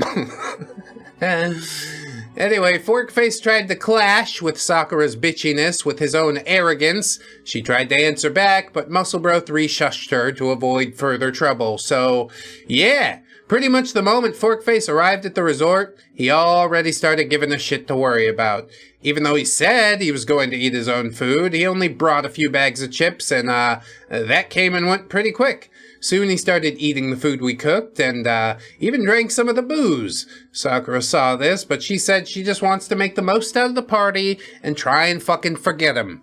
Honestly, it's probably the way to go. Okay, maybe he'll be cool. He gets a couple drinks in him and does the truffle shuffle, you know? Like, he's not so bad. I know OP said he's skinny, but I still think he'd do the truffle shuffle if you told him to. Fast forward to 9 p.m.-ish. Everyone's in the drinking mood and is having a good time sharing different stories. Yeah, or hanging out with acoustic guitar guy. God, he's so cool. He knows 4 whole chords, you know? And you know how some people desperately try to look cool and drink tall glasses of alcohol despite obviously not knowing how to hold their own glass? Well, that's what Forkface was doing. Was he trying to chug it or something? He pretty much tried to show off to the girls that he's a very cool guy by drinking straight from the bottle which we paid for, and he got hammered pretty quick and wasted a lot of booze due to him spilling most of it on the ground. Yeah, he's quickly wearing out his welcome, isn't he? Okay, it's 9 p.m. everybody. We're all leaving now. I guess you can't fake him out like that if you're all staying at the resort. Maybe like secret meeting spot, you know? Meet me at the Holiday in an hour. This is party zone number 2. Everybody head to party zone number 2. And everybody knows what you're talking about except for Forkface. And Forkface is like, please, what's party zone number 2? And OP puts his cool guy glasses on and says, if you have to ask, you'll never know. So yeah, the drinking sessions were divided into 2. The larger group was drinking by the poolside with all the food, while me, Sakura, Muscle Bro 3, and Snake are on the garden a few feet away from the rest. You rubbing hot oil on each other? Walking around in just your towels? I know how it is, man. That's cool. Our topic was initially, of course, how dumb Forkface is. Man, who am I supposed to pay to get this dude ended? We all laughed when Sakura actually said this. Seriously though, I'm not pissed off because of his dorkiness. I'm really pissed off that he's an asshole on top of all that. He needs to pack up and leave. He's already here, we can't really kick him out. We'd be the assholes then. What I mean was the team. He's a disaster waiting to happen again, and even you know it, OP. Yeah. I'm shocked that he fucking kept the guy on for no reason whatsoever. Let me tell you all about his strengths, which don't actually exist. OP says, yeah, I did damn well know it, but we had no grounds to kick him out without any sort of logical reason. Big Boss himself is too kind to him and even offered to give him 2 more strikes before he's out. We decided not to stress ourselves and think about him any longer. As the night grew longer, our topic changed to something more fun. Another hour passed by and Muscle Bros 1 and 2 joined us and the topic gradually changed into a more serious one. Okay, where's the weeb during this time? Passed out drunk, I assume? Is he aspirating on his own vomit? Somebody should check! Sakura was clearly drunk, but not too wasted. The topic about love, marriage, and having kids stretched out for a long time. She was still single back then, and discussions about relationships get her fired up. Oh, are you angling for something right now, OP? With your subordinates? My goodness, how uncouth! After a few more exchanges of alcohol talk together with drunken laughs, we called it a night and got to our rooms. Now, I had 3 rooms rented for the whole team. Lucky for Forkface, each room can accommodate 6 people. My room consists of my favorite people in the galaxy, mainly Sakura, Snake, and the Muscle Bros. That's really sad, dude. What about your mom, dude? We all got knocked out and fell asleep just a few minutes after midnight. Now here's where things get awkward. Or at least maybe to some of your readers. 2 to 3 a.m.-ish, one guy in our room woke up, went downstairs, and decided to get coffee. This part will be as explained by this particular person from here on out. This particular person was not totally wasted on alcohol, as he's just a light drinker. Downstairs, he managed to make his coffee and stayed at the mini kitchen to finish it. Everyone else was asleep due to, being totally hammered or just really tired. After a few sips from his fresh coffee, a messy-haired Sakura appeared on the dimly lit kitchen wearing only a t-shirt that he borrowed from this particular person with some tight, skimpy shorts. Oh my god. OP, dear penthouse, what is this? He's like, I'm totally gonna tell the story, but I don't want to tell it about myself directly. So I'm gonna call myself the OP, this particular person, throughout the course of these events. And then you won't attack me for having a girlfriend and totally doing it with her or whatever. This is like the most fucking uncomfortable part of the story for me. I don't like this at all. Can I? Oh my god. Okay, fine. Well, you just push through. You power through. It's head down. This was nothing new for him, though, as he saw Sakura before, with more skin showing. So if you thought that TPP, this particular person, was actually Forkface, no. It's OP. 100% confirmed. OP offered to make Sakura some coffee and started a conversation. Head hurts? He says, yeah, probably worse when morning comes. You? She says, not really. 5 sugars, right? Yeah, Sakura takes her coffee with 5 spoons of sugar. Diabetes, dude, what? Sakura then asked, hey, you're not seeing anyone, right? Oh my god, here it comes. It's like a fucking freight train in the distance, you can't stop. You put your hands up and you say, no, don't do it. It's too late. It's too late. My bones have been obliterated. My spine in particular. Why are you doing this to me? Why? OP says, yeah, and I still can't find the time to give an effort to look for a girlfriend. And Sakura says, that's cute.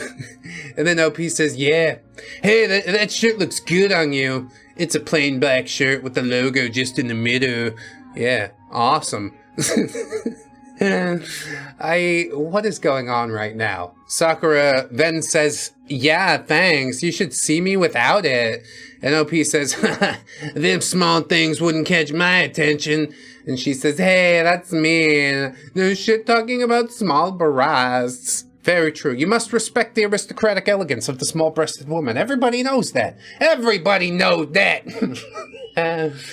When's OP gonna unveil that TPP was actually him the entire time? This is a normal conversation for this particular person and Sakura.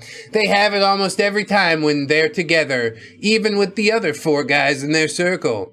Hey, let me hug you. Sure. Sakura hugged OP from behind. Coffee should warm you up if you're cold. Not exactly. Say what? Can we do it? Oh my god. Yeah. Round of applause, everybody. Come on. Give him his dues. He threw this entire pool party so he could bang one of his subordinates. He invited this guy, who clearly HR is going to take him to task over, but the banging our subordinates, that's completely fine. HR is going to 2 thumbs up that. We can overlook that one. Stupid. OP knew Sakura for a long time, and he knows when she's messing or if she's sincere. OP knows she's sincere and responds, what? Like right here? And she says, we don't really have any options. What if some other guy was here? Blah, blah, blah. Is this gonna be a thing? Ugh. Okay. It was you, right? He's so proud of it, too. That's what 5 parts of this fucking Reddit story's been leading toward, isn't it? I don't care about your stupid banter, okay? We should totally do it. Oh no, what if PBC? That's it. That's it. And then they totally did do it. Neat. Sakura gave him a deep kiss, and then it escalated. Yeah, of course it did. Of course it did. It's your fantasy. I'm just fucking living in it, you know? Since we're on r/WeeabooTales, I will have to be that guy and just leave it there without further specific details. Yeah, I think this thing would only be that much more uncomfortable if you unpacked it. It was already fucking uncomfortable. Why did you have to do all that? And in the 3rd person, like, it totally wasn't me that this happened to, guys. Weird, buddy. So, fast forward to morning, 9 a.m. Everyone's finished packing their stuff and just getting ready to leave. The guys in our circle are packing stuff into the car. That's when this particular person shared his experience with Sakura and how it went down and how he felt about it.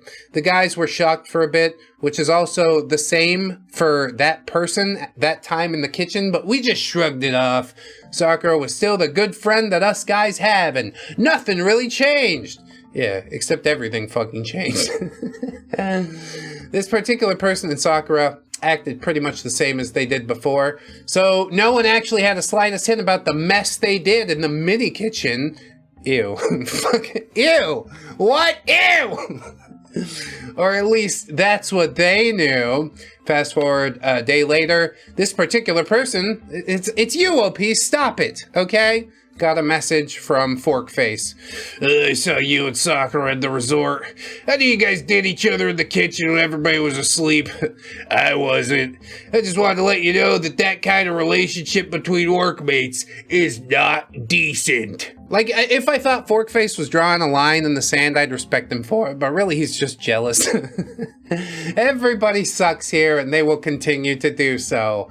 This particular person wasn't fazed, though. And OP says, what of it? And Forkface says, I'm telling the big boss, unless you make me shut my mouth. OP snickered a bit. He gets where this is going and says, okay, how much? Well, about this much in cash. Plus, you will address my name with Sama at the end from now on. This is rich and creamy cringe on like many, many levels, you know? 100 layers of cringe today. OP lost it and had to end it right there. Well, you just blackmailed me, fuckface Sama, and now I got ya. He didn't respond back after that. OP was laughing his ass off. Couldn't believe how far the boundaries of his stupidity was. Even if OP and Sakura did do it like wild animals. It didn't happen in a work-related environment, and if word got out, no one in our organization would flinch if you have a relationship with your coworker. As long as you don't publicly display your relationship, you're all good. Yeah, that's why OP was like, I'm doing this, dude. No ifs, ands, or buts. Nobody at this job gives a shit, and neither do I. Except in the Reddit post, where I'll only talk about myself in the third person from this point forward. It's really weird. It's really weird. On top of all that, someone was pushing for Sakura to get a boyfriend from all the years she was employed, and that someone is Big Boss himself. Big Boss wants her to have a boy. That's weird. Y'all are far too entwined in each other's personal lives. Please don't ask me anything, okay? I'm not gonna tell you shit unless it's work related. So fast forward to the next couple days, and Forkface and Sakura and OP were called into Big Boss's office. Forkface, being the dip he is, didn't show up for that summon, and if anyone cared, the last time anyone saw him was at the resort. So with only Sakura and OP there, Big Boss told them that the meeting was for Forkface's official trial to defend himself with allegations that he blackmailed OP. Wow, what a twist! How the turntables! But since he didn't show up, Big Boss just decided to end Forkface's employment in that moment, seeing the evidence from OP's phone inbox was clear enough. Sakura explained to Big Boss that the incident at the resort just kinda happened and nothing came out of it. OP and Sakura are still friends! Yeah, friends who fuck. Although Big Boss was a bit disappointed that Sakura remained single in the end, he just said to leave this whole fiasco behind us and move on. A year after that, Sakura did meet a guy at the event. No one really is good looking or is into anime or video games, but like, you know, a pretty good guy overall. Yeah, who could stack up to me? Truth is, Sakura took a ride. She's like, oh, he's a two-pump chump. I can't get involved with that. You're a nice guy, but you're not packing nothing. So, yeah, it's just gonna be a one-time thing. Sad. I don't know if he even realizes that's what happened, but I'm pretty sure that's what happened. They've been together since then and still are at the time of this post. Oh, good. The weeaboo was here for like fucking 2 paragraphs. You know, he wasn't even really that annoying in this post. I'm gonna leave this one on the shelf for another 5 years. I was gonna pick it up, but I don't know if I can. I sort of hate everything here. No one in the other teams knew why Forkface didn't appear at the next event, nor what happened with OP and Sakura, except the other folks in my team. Forkface is now but a distant memory. I'm sorry if this part took too long to post and the whole story had to be cut in two. You guys need to understand that I also work at home. Plus, I really had a hard time writing about OP's scene at the resort. Yeah, that was the hardest part to write, because I was writing it one-handed. Oh, boy. As I said in the first part of the story, I was conflicted in sharing this one, and was trying to save it up until I come up with the right line of words, where everyone would be focused on how stupid and arrogant that dude is, instead of thinking bad things about Sakura or OP. I didn't think much of either of you to begin with, so there's not that far to fall. I wouldn't worry about it too much, you know? Sakura's a really close friend to me. My team knows that I post our stories here, and even if they don't stay and read everyone's comments, it would really sting me if anyone badmouths her with one-sided opinions. Yeah, whatever. You can do what you want. You're a grown person. It does sort of demonstrate some loose morals, but if you've accepted yourself to be that way, then go ahead, live your life that way. Good luck. Does current boyfriend have any idea that you fucked your manager at the job you're currently working at? What if he finds these Reddit posts? My goodness. The fun would never end. As to why I hide that particular person's identity, well, there's no actual reason behind it. I just want to have fun messing with you guys. Seeing how you guys put your tinfoil hats about who the prophet's anime god is really cracked me up. I hope you guys enjoy this story. Here's the next one. I don't know if I'm going to go to the next one, man. I know exactly what you're doing here, and I don't fucking like it, alright? This entire thing is, oh, I told him to show up to the party, and then he actually showed up. What? How could that happen? Who would have foreseen that? You guys are all a bunch of fucking assholes, and you deserve each other. That's what I know. Shame on every single person in this, I guess you call it a workplace, but you sure don't get much work done around here, do ya? The convention happens, the big fat smellies hove on through for about 3 days while you sell them waters at $20 a fucking pop, and then you pack up and move to the next town to continue your grift. I know about you. I don't think I ever want to go to a convention, especially after reading all this shit. Let's get the Gubbinses in here, though, because I desperately must know what they think of all this. Fuckface is just a hard-working entrepreneur looking for a pivot. He see two people kissing in a kitchen, and he see a gold mine, like a tiny greasy gold prospector in a tank top. He even asked to be called Sama because he know his worth as a king of the mini fridge and lord of the chips. It not blackmail, it consultancy fees for silence maintenance, which is a very high-level CEO move for a man who brought chips to a barbecue. Oh, Gubbins. What was the He mistook a private resort for a feudal kingdom where his voyeurism granted him nobility. The pathetic irony is that he tried to sell a secret to an audience that was already laughing at him. Dark Gubbins. But they were assholes for laughing still. Just tell them straight up. Dark Gubbins? You think I can get people to call me Gubbins-sama if I find them eating cheese at 3 a.m.? Gubbins. Gubbins. The only thing people would call you at 3 a.m. is the reason I'm calling animal control. Dark Gubbins. They just jealous of my cheese-based authority, Gubbins. Bro, that's real as fuck. I respect your cheese-based authority too, Gubbins, you know? Congratulations, indeed. Yeah, OP's too cool. He's too cool to care, alright?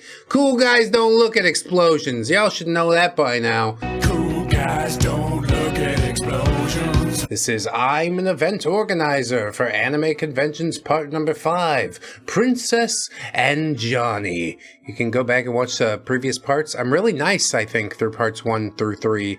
And then 4, it just kind of took a turn. It kind of took a few years of break and got more cynical. And we're going to continue that theme today, I think. So let's see. Eyeless Hunter's back. Hey, it's me again. Yeah. Me too, fucko.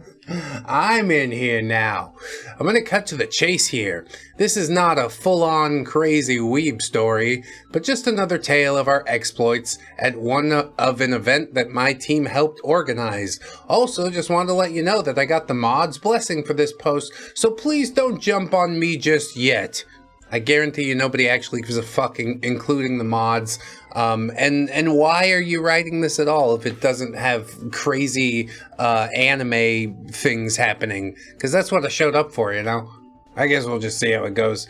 The reason why is because I have ran out of any good weeb tales that can match my previous entries and satisfy you guys. Yeah, it was all downhill after the pool party where I banged my subordinate. He probably got fired afterwards. As I mentioned before, I have more encounters with plain a-holes and douches than weebs in general. I mean, I'll take some of them too. Go ahead. Give me what you got. With that, I would also like to mention that this would be my last post at this sub, or at least until I have a new wacky story to tell that perfectly fits this sub's theme. For now, I would be submitting new contents to r/tales of the convention, where I think most of my stories would fit. I'm so torn on like following you over there or not. Maybe we just close the book. Maybe that's fucking good enough, you know? Sometimes good enough is good enough. But I'm sort of curious too. For everyone's convenience, here are all of my previous entries. Oh yeah, totally. We read all of them at some point. Now that that's out of the way, let's get this started. We've been started for the past 2 minutes, son. Let's fucking get this show on the road. This is Princess and Johnny, if you missed the title. Just so you know, I could lose more of our clients if this gets out, so if there's any would-be Sherlock Holmes out there, I suggest you go solve some murder mysteries instead. Yes, don't look too deeply into the story I'm telling. It's just a Reddit story.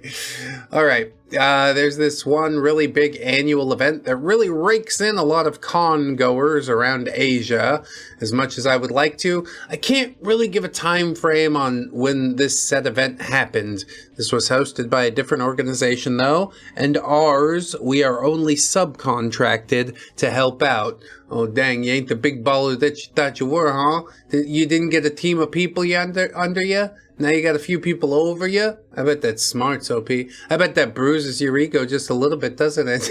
You can tell me. Lay down on the couch. Tell me about your relationship with your mother. So Big Boss sent out 11 people from our organization. In that 11 folks, my whole team was present, with the exception of Muscle Bros 3 and 2. 5 other people from the production team were there, and to complete the whole 11, 2 young and brave volunteers were also among us. Are you gonna take them to a pool party afterwards? Get them drunk and try and diddle them in the motel kitchen?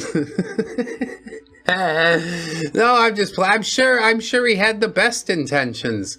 I'm sure everything's normal and fine here. Yeah, volunteers, I said, meaning that they don't get paid. Just when I thought you couldn't be a bigger douchebag. Yeah, I brought these people along. They're working for free. It's pretty sweet. Okay, well, I guess you could. I'm bringing this up to emphasize it because the event is overseas, and us employed staff have our trip expenses, including food and lodging, covered. The 2 volunteers, however, are exempted to this, which means they have to buy their own plane ticket back and forth and pay for the place where they will be staying. What motivation would they possibly have to take this volunteer job? It's gonna cost me a bunch of money and I gotta work really hard and probably is gonna fucking suck. It's a toxic work environment. Yeah, I don't think I'm gonna sign up for any of that, thanks. As if I couldn't tell enough from like the douchebag OP, but yeah, the entire company's trash, top to bottom. I'm glad I don't know what company it is because I can say with absolute certainty that it is trash top to bottom. Okay, So OP says, we were pretty guilty about that fact, so us 9 employed staff decided to help them out and shoulder their food expenses instead. Yeah, you still gotta pay fucking couple $100 for the hotel, but I'll buy you like a chicken sandwich or something you want. How generous, yes. One of the 2 volunteers is a guy that we'll call Johnny. Johnny was an okay guy. Been with us for 3 cons already by that time, and you still ain't fucking hired him on? You just... He's a tag along? I guess Johnny got some fuck you money or something. Maybe he really likes doing this, I don't know. According to Snake, he's one of those rare volunteers who actually gets things done before we even tell him. Yeah, well, I mean, I'm not fucking getting paid, am I? The motivation's not exactly there. Johnny is also aware that he doesn't talk very much, but he knows how to converse with people if he likes the topic. Yeah, that's pretty sweet. If you don't talk a lot, then people are guaranteed to listen. Unfortunately, I got like the opposite problem. OP says, I'm a guy, so I can't really rate how this guy looks. Yeah, just to be clear, I'm not gay. I diddled my subordinate in the kitchen. That proves I'm not gay, you guys. Okay, fucking like hyper defensive for no reason. You could just say that he looks good with, you know, a ponytail and some nice jeans. Gay? No, I'm not gay. All I could say really is that he looks clean. He knows how to dress well, and he speaks very softly. OP's into him for sure. That's the ship dynamic that I'm going with. Who's the next one in the motel kitchen? Johnny. Anyway, we touched down 3 days before the event. We did nothing but shop and stroll around the city on our first day, but for the next 2 days, we already have our game faces on and are helping out, preparing the event. Oh, well, isn't that nice of you to do the fucking thing that they brought you here and paid you to do? How big of you. I'm glad you could make time for your game face between all the shopping and highfalutin. Us 11 guys from our organization have 2 tasks at hand. Handle everything for one of the many big shot guests of the event and manage her meet and greet session, including sales. She is supposed to arrive a day before the event, and we already have her booked for a hotel room, just a corridor away from the cheaper rooms where we're staying. I mean, I think hotels separated by floors, not corridors, but sure. Whatever. Who's the mystery lady? Probably somebody I'd never heard of. Anime nerds go nuts, normies know nothing. Come the day of her arrival, the mysterious VIP, me, Sakura, and Johnny are assigned to meet her at the airport and accompany her to her hotel. Don't you mean our hotel, comrade? After an hour or so of waiting, we finally meet our VIP, and being a VIP, we will name her Princess. Yeah, don't get the actual name or anything. Just probably some anime voice actress or something like that. Maybe it's Shakira. Did you get to meet Shakira, OP? Oh man, I always wanted to meet Shakira. Her hips don't lie, you know. OP says, I really don't have a clue how I can emphasize how big of a celebrity Princess is without giving away too much. If it would help, I could tell that she's a voice actress for a fan favorite character in a really, really well-known anime. Oh, it's the girl who does the voice of Pikachu. That's what I know. I'm pretty sure anyone from r/anime would commit heinous crimes just to get to one of her meet and greets. I mean, whenever I'm in a situation where I need to be a really big guy and boast about something, I just show them the picture of me and Princess saved on my phone. Yeah, let me get to my photo gallery. I'm gonna scroll down. Okay, you're gonna be so impressed in a minute when I find the picture. Where is it? Fuck, where's that fucking picture? We're all waiting for you to be a really big guy, OP, for all of us to be really impressed by the super cool picture with that awesome famous person on your phone, because that's really what validates me in life, is being photographed near famous people who matter on a global scale, like far more than I ever could, simply managing these humble conventions and being in charge of, you know, a team of 10 plus people who I sometimes diddle in the kitchen minibar.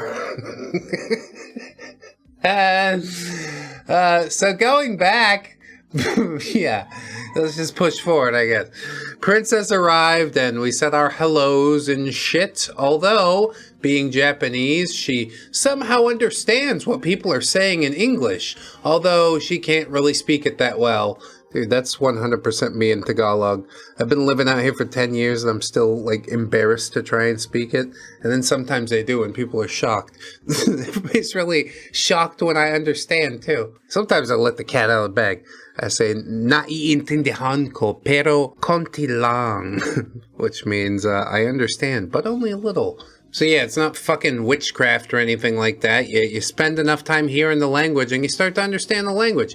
It's crazy. Anyway, we drove her back to the hotel on a rented car, which is only half an hour away. I was driving and Sakura was riding shotgun while Johnny and Princess were alone in the back. Oh my god. Is something untoward going to happen? Is Johnny finally going to get his reward for all of the time he's put in? I mean, it's kind of fucked up to think of her that way. Maybe shouldn't even say that part out loud, but I'm rooting for you, Johnny. That's what I know. You deserve some just desserts, you know? As long as Princess is into it. You know, consenting adults and whatnot. OP says, I was trying to start a conversation with Princess, but it seems all we're making was small talk. With that, I came to the assumption that Princess doesn't really talk all that much, and was pretty much the same as Johnny. Yeah, just a bunch of fucking mutes. I'm driving the mutes around in my car. After a few more minutes of awkward silence, we arrived at our hotel and escorted her to her room. There was food ready by the table, since we'd had it made ahead of time, so we left and gave her some space to rest and enjoy her meal. Yeah, perfect. Get the fuck out of here. Don't come back. I don't want to see you fucking people until it's time to get on stage tomorrow. You understand me? I hope she talks like that too. We stayed by the hotel lobby and waited for Sakura to finish her smoking vices. At this time, I engaged Johnny with some bro talk. God. Here we go. The cringiest part of the whole fucking post, I'm sure. OP trying to be bros with his subordinates. Hey, everybody, I'm the cool boss. Don't worry about it, guys. You're a fucking weenie. That's what you are. And you know it, too. You know it, because the only validation that you get is through Reddit, which is why this whole shit has continued on for so long. Anyway, OP says, man, Princess is pretty freaking hot. Am I right? Good bro talk. Good start. That's normal and natural. Johnny says, well, yeah, I guess that goes for any celebrity. And OP says, you should try talking to her, man. That would really help you boost some confidence in you. Oh, yeah. That's what it's all about. OP's just out here trying to pump his boys up, you know? Go ahead, talk to that famous girl. She's probably gonna be into you, dude. Probably she actually is, based on the title of the post. I don't know what's more fucking unbelievable in this tale. Johnny just says, I don't know, OP. I mean, I don't speak it like you do. He means Nihongo, as he's taking it as a subject in his college. He could fully understand the sentence, but is having a hard time with articulating some of the words. Yeah, exactly like the girl that you were just fucking mystified about like a paragraph ago. But OP, he never took a class at college in Japanese, but he's like way better at it than Johnny because he's naturally gifted. Like we have been given such a gift to have OP walk on this planet and conduct anime conventions. I don't know how any anime convention would actually see any type of success without OP at the helm. That is how integral he is to the entire fucking process. Okay, I'll stop now. Besides me, you're the only guy here who can speak with her because of Nihongo. Stop saying that. And I won't be around too much to accompany her. We don't want her getting bored with no one to talk to, right? Johnny says, I don't really have a choice, do I? And OP says, no, dude, you don't. And they put like a Lenny face there. Like, I'm gonna push you into this relationship. If I thought I stood a chance, I'd be the first one in line to diddle her by the minibar. But Sakura's here and that shit might get a little weird, you know? Yeah, I see where you're coming from. I see where you're coming from, bro. Good bro talk, bro. Fuck yeah, bro. Sighing, Johnny just left out a smile and said he'll try his best. Let out a smile? Whatever. Little did I know that without this simple and little push from me, Johnny's life wouldn't have turned to the unexpected. That's right. He got to bang that hot chick, and it's all thanks to me, bro. I told him, like, hey, go shoot your shot, and he was like, yeah, whatever. She comes up to me and she's all like, hey, aren't you that dude? I'm like, yeah, whatever. She was totally into it. And she was mostly into it because I'm the one that gave him the push. Otherwise, it wouldn't have worked at all. Okay. Thanks for clearing that up, OP. Fucking great. Can we move along now? Fast forward to 8 p.m.-ish. Sakura and I went to check on how Princess is doing. Yeah, after diddling each other in the motel minibar there. After knocking and having her open the door, Princess yelped at us with cheerfulness loud enough to be heard from across the room. Still smiling, she talked to me in Nihongo and said, "Good thing you came. I was starting to get really lonely." Yeah, we're here," said OP. I lost my guard with her sudden change in behavior, and I stuttered for a bit. "Hey, you said your name was Sakura, right? I really wanted to ask you earlier if you have any accessories that could match my attire tomorrow." Which, you showed up unprepared? Are you fucking kidding me? You know how much they're paying you to be here? And you're just like, give me some more free shit. Why don't you just sit down at the fucking comic convention panel and do the roar when the audience asks you to, and then pack up your shit and get out of here, and I don't gotta see you no more. Alright? I got no respect for you Hollywood types. I know what you like. I know what you do. Okay? Just say all of that verbatim, and it'll probably go over really well. After translating to Sakura, who doesn't speak Princess's language. Oh, what language is that, OP? Is it Nihongo? Are you so good at speaking Nihongo that you can translate for Sakura? That's awesome. Can you give me a soda? Yeah, Sakura said, I brought some stuff since you mentioned it in your last message to us. Princess tried to reply in English, and she meant to say, yeah, that's great. I was wondering if we could start trying out clothes and see what looks best. Oh, we're gonna have a whole long fucking hen night, aren't we? No, I'm not, I'm not down with any of this. I gotta go. There's a bottle of spiced rum by the pool with my name on it. I'm gonna drink myself into a coma and wake up in the middle of the minibar kitchen with no pants on. That's my ideal night. Sakura just says, oh yeah, sure, no problem. Just let me get my stuff in our room. And then Sakura left, leaving me and Princess by the door. Oh damn, OP's gonna put his moves on. And his moves are mostly like, you know, working right beside a girl for many years and then getting her drunk at an office party and taking advantage of her. Suffice to say, OP's a bag of shit and he deserves every every ribbing that he gets. So yeah, Princess says, hey, why don't you come in? And OP says, oh, well, if you don't mind then. Anybody want to put bets on where this shit's going? Oh man, fingers crossed. Not that it happens, that it doesn't happen, to be clear. I finally gathered all my shit after her surprise by the door, and we sat at the table, and I tried to see if I could open a conversation. OP, you seem energetic now. She says, oh yeah, sorry about what happened earlier. It's not that I don't talk much, it's just... Never mind. Oh, so mysterious. You can open up to me. OP says, what is it? Was there a problem earlier? And she says, no, nothing wrong. I was just really tired from the flight, I guess. Yeah, this chick is hiding something. That she likes Johnny. That Johnny's gonna get to crush some VA puss. That's the big surprise. That's the big twist of the whole video, you guys. Isn't that neat? How would anyone have ever seen that coming in a million years, except for the fucking title? OP said, did something happen at the airport right before we saw you? And she said, no, everything's going great. I have to thank you guys for it. Right now, I'm just excited for tomorrow. Side note, I remember the smile she gave me in that moment, and I almost legitly fell for her. Fuck. Yeah, like you ever stood a chance, dude. She smiled at me, and I was like, maybe I could give her a shot. Bro, she's 20 times more famous than you, and 1,000 times richer, okay? She doesn't waste her time on Reddit fucking writing stupid bullshit for fake internet points. Do you understand? OP says, well, if you say so.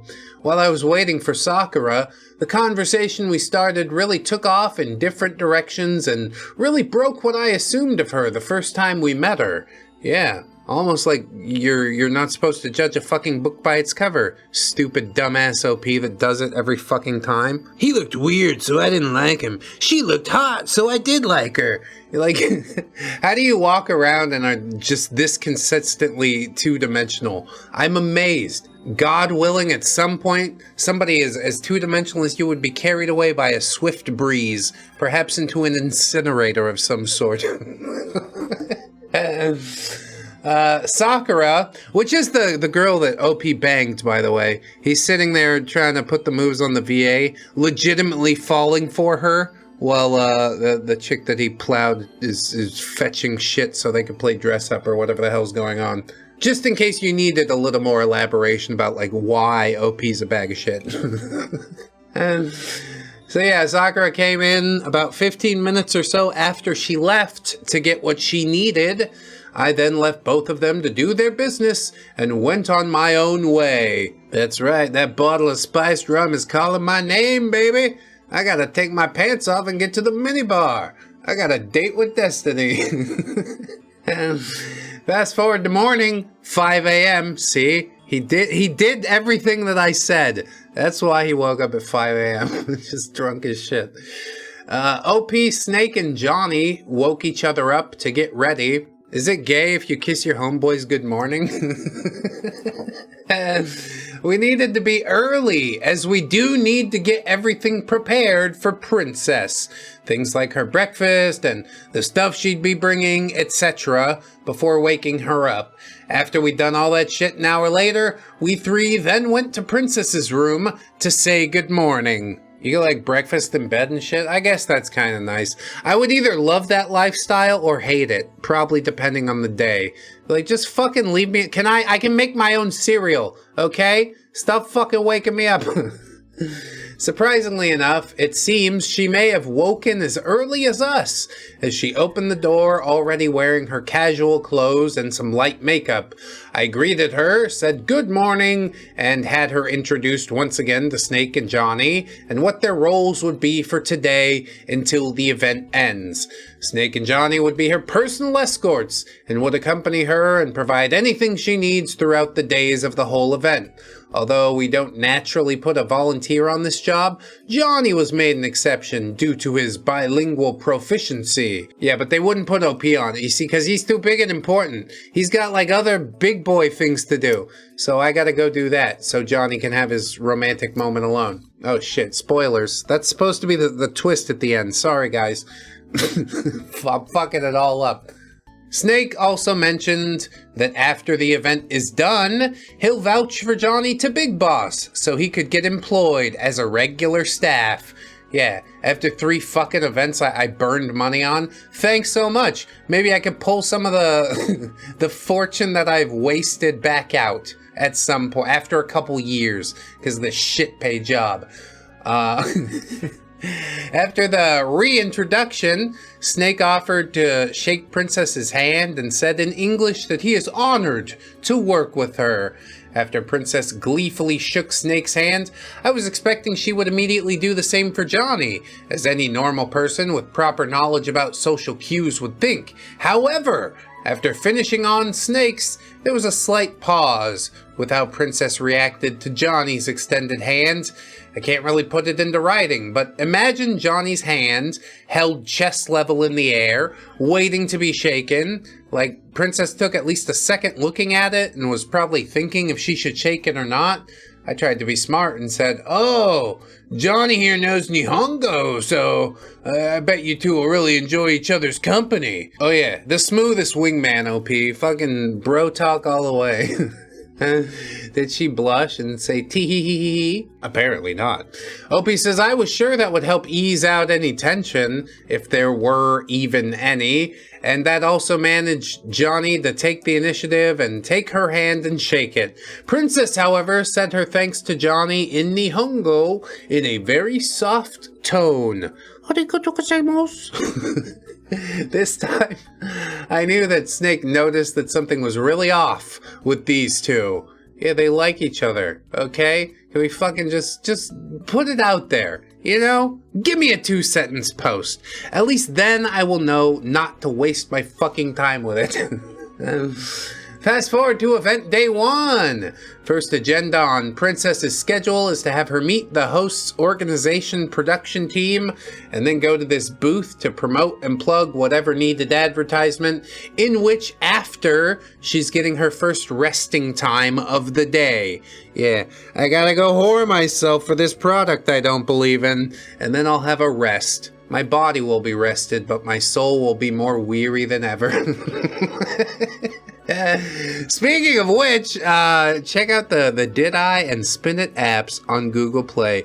This episode's sponsor, Did I, ADHD, and Spin It, ADHD. Search those phrases, you can find them right there. Lovely hand-drawn art style, very simple apps. One function, no fucking weird pop-up ads. $5 will get you your pro membership for life on either of them apps. They also have like some very light theming, which actually is cross-compatible. You buy the theme in one app, you get it in the other one. It's pretty fucking amazing, and I do vouch for this product because I'm the one that made it. Okay. Anyway, back to the thing that we were talking about. The big surprise that we was getting to, you know?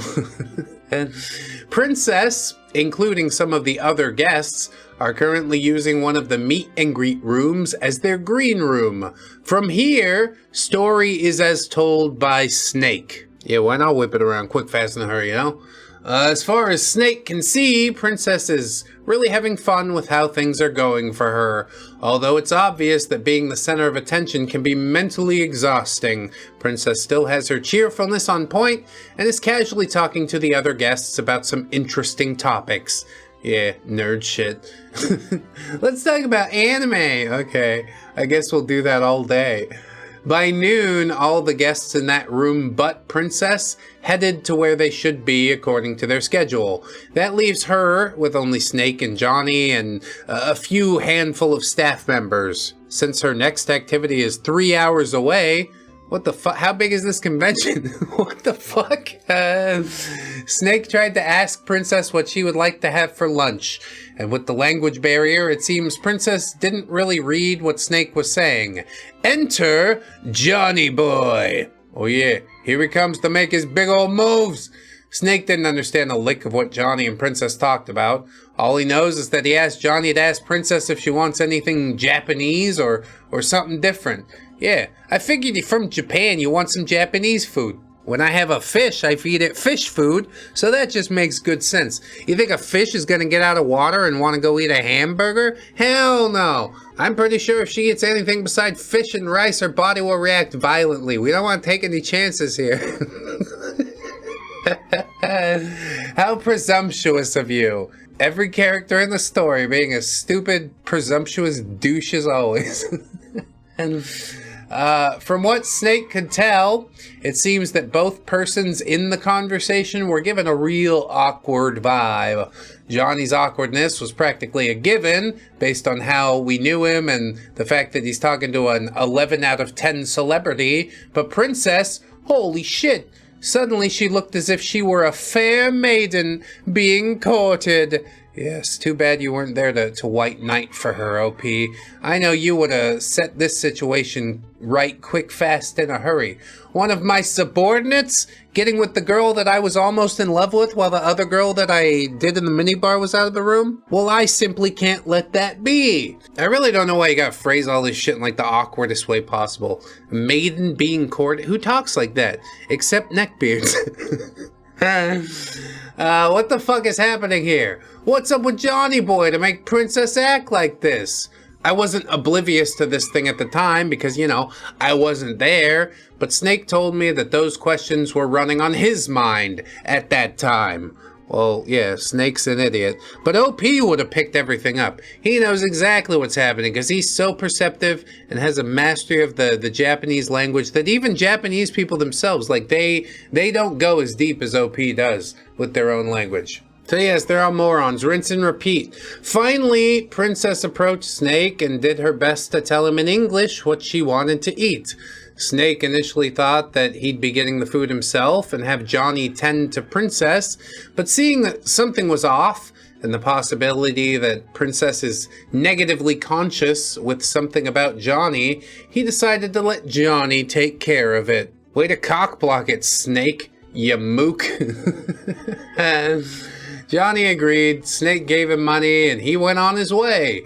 Since Princess is left to Snake's responsibility alone, he took this chance to try and understand what was happening. Hey, Miss Princess, sorry if I didn't understand you earlier. It's alright. Also responding in English, Princess is back to her usual happy self.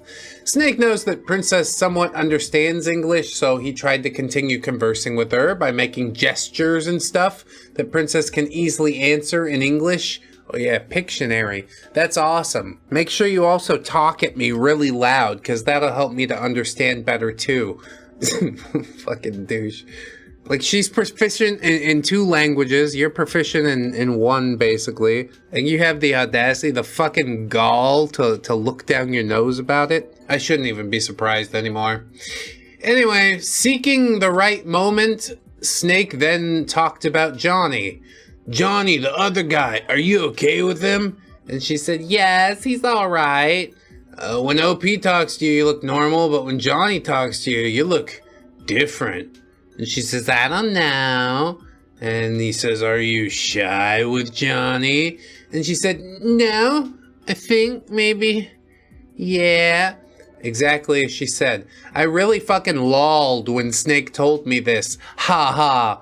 Yeah, that is hilarious. At first she said no, and then by the end of the sentence, she actually said yes. What a twist on all of our expectations. Holy shit. A comedic masterpiece if I've ever seen one. I hate you, OP. I'm just gonna say it now. I really, from the depths of my soul, I think you are a net negative on this planet. Snake says, why are you shy? And she says, I don't know, Snake-san. Snake says, does he look scary? He said this in a joking manner, and she said, oh, no. And Snake said, well, what does he look like to you? And she said, okay, I think. Snake said, just okay. And she didn't say anything. And then Snake waited for her answer. And she said, I think he's nice. Then I'm not nice, Snake said. Oh yeah, fucking get your ego bruised. You're trying to have this normal conversation, trying to dig some information out, and I just can't help but make it all about me. OP does clarify that he said this in a funny tone, probably to break her awkward silence. Yeah, if anything, you're fucking making it more awkward. Thanks so much for trying to help. She says, no, everyone's super nice. You're nice. Sakura-san is also nice. Super nice. Snake then proceeded to change the topic to a lighter note. A few minutes more, Johnny came back with everyone's lunch. Well, at least only for all 3 of them.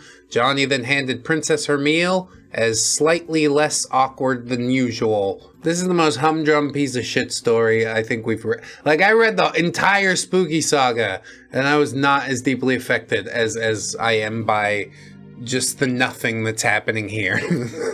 And Snake then made eye contact with Princess as she was receiving her meal, which had her smiling like she usually does. Princess said something to Johnny in Nihongo, probably to thank him for getting her food, and managed to say it with her usual cheerfulness this time around. Princess then asked Snake and Johnny to join her for lunch on her table. After eating, Princess asked if she could go outside and stroll around for a bit around the event hall. Since Snake's been working with security for years now, he knows that this is always a bad idea, and he tried explaining that situation to Johnny, in which Johnny told the princess, and then responded, "Well, she says she just wants to see the booths and stalls." Snake, "Yeah, she could do that later though, with her scheduled activities."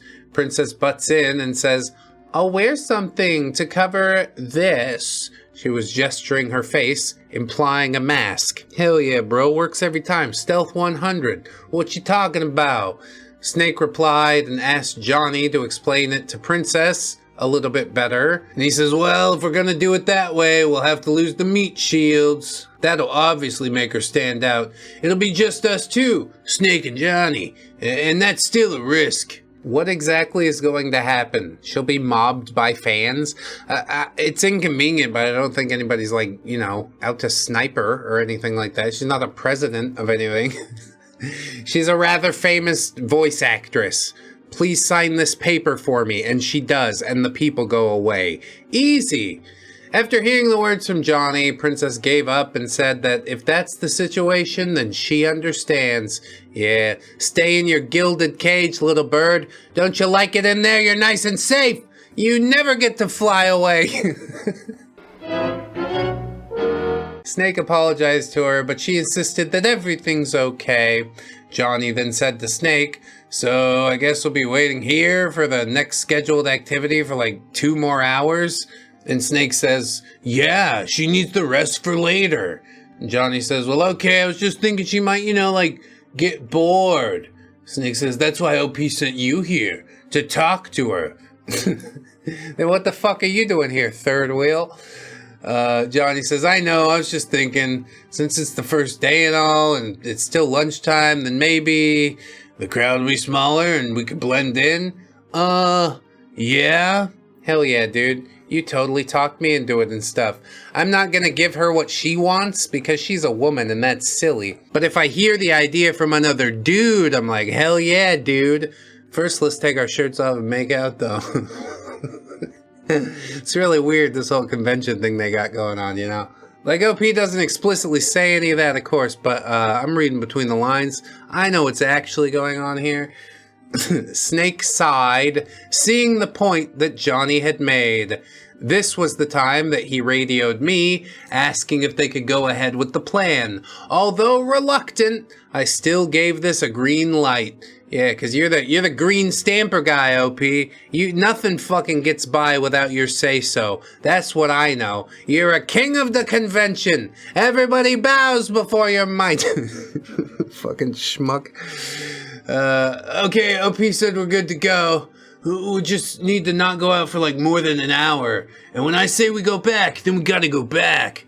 Johnny made it more clear to Princess by translating what Snake said, in which Princess made another anime-ish "yay" and exclaimed her thanks to Snake. Yeah, you were holding me captive before, but you're not anymore, so I feel differently about you now. How about fuck you? I'ma go do whatever I want on the convention floor. You think you could stop me? Nobody can stop me. The only reason that your job exists is because of my job, my presence. Alright? So know your fucking role. It's good that she's not like that. She's so down to earth and mellow. If I was a celebrity, though, I would be such a bitch. Ultimate prima donna. And Snake said, "Don't thank me, Princess Son. Thank Johnny over there. I guess he really wants you to enjoy your time here." Princess turned to Johnny, said something in Japanese, and gave him a thumbs up. Princess then said to Snake, "See? Nice guy." She means Johnny. Snake says, "Yeah, I get what you mean. Now go on ahead, you two. I'll be tailing you a few meters from the back, just in case." As Snake gestured for them to leave, Princess wore her face mask and some kind of fashionable hat. Did it have fruit on it? Because that's the most fashionable hat that I know of. And it's also utilitarian, right? Serves a... I'm hungry. You can grab a banana off the Chiquita Banana Lady's hat. Might attract a little too much attention. I don't know. I can't say for sure. I've never tried it. With as hungry as some of those big boys at the conventions looking, it could be a dangerous prospect. Anyway, as Johnny predicted, people are scattered throughout the event hall, and were not that many, as most were busy eating their lunches. Yes, and as we all know, people cease to exist when they're eating their lunches. Snake kept his distance from the two as they started checking out the first of the booths they came across. A few more minutes, Princess looked behind as if she were trying to find someone. She then glanced at Snake and pointed to him. Snake was confused, but it became clear when Princess signaled him to come over. Princess said to Snake, "Please, walk with us, Snake-san. Don't be too far." And then Johnny explained the situation to Princess, and she looked at Snake again and pointed to herself, then to Johnny, probably saying, "Just the two of us?" In which case Snake replied with a smile and a thumbs up. "Yeah, you guys could even hold hands if you wanted." The two continued to walk around the different booths of the event hall with Snake tailing close by. Bro, why? How can I give a shit about any of this? This is the most uninteresting thing in the world. A blossoming romance between a nobody and a slightly bigger nobody. So fucking what? You're just so amazed? Really, OP's jealous. He wishes he could be in Johnny's shoes. That's what all this is about. Well, I got this advice to say to you. Don't hate the player, hate the game, motherfucker! Right up front in the fucking thing, he's like, I don't have any more interesting stories, but I could tell you about this stupid bullshit that happened. And me being the idiot I am, I'm like, I gotta do the whole series. Why? Why the fuck would I? I'm not following into any other fucking subreddits, okay? This is what we get for the Weeaboo convention tales. I am 100% fucking out. I have never been more out in my life. I do not care. How can I impress that fact upon you any further? So yeah, 45 minutes. And then the crowd started getting bigger and Snake decided to head back to the green room. After getting back to the green room, Princess exclaimed her thanks to both Snake and Johnny. Fast forward to Princess's meet and greet for day one. God damn it, can you put me out of my misery, please? The room next to where the green room is was packed filled with Princess's fans as they waited for the activity to start. What's the activity? You guys coloring with crayons? That's about the IQ of the average convention goer, isn't it? We'll just give them a coloring book and they can tell a Japanese lady to do the roar a bunch of times and then we can all fucking go home. Just wrap it up. Just to emphasize how many people were there, we also had a problem with crowds clogging the way to the escalator, hoping to catch a glimpse of Princess as she enters the room, but that's a different story. Yeah, I'm not participating in that. I would rather rupture my eardrum and eyeball before I ever sit down to hear about the throngs of fans who wanted to be close to the person that you were close to. You got a photograph on your phone. That's cool, OP. You should post it. You should show everybody on Reddit. And he's like, oh, I don't know, guys. I might have deleted it, perhaps. So yeah, the activity started. There was a stage and a whole couch for her to sit on together with her translator, which is, I guess, no longer a surprise, Johnny. I was also there, sitting by the side of the staff members. Some fans had an opportunity to have their questions answered, and Princess responded to them as a celebrity would, totally different to how she acts behind the scenes. Yeah, it's called media training. Maybe you should try some of it, OP. But no, he gets even like the slightest glimpse of the limelight from a Reddit story and he fucking freaks out. He's like, oh my god, we're in the big time now, boys. I got 200 upvotes on this story. You don't know what that means for us, do you? Nothing. And the meet and greet for her first day was a success. Although we met a few struggles, we won't be giving any details on that. Why not, you know? We've gone into such extraneous detail about everything else and nothing else, that I wouldn't even be surprised.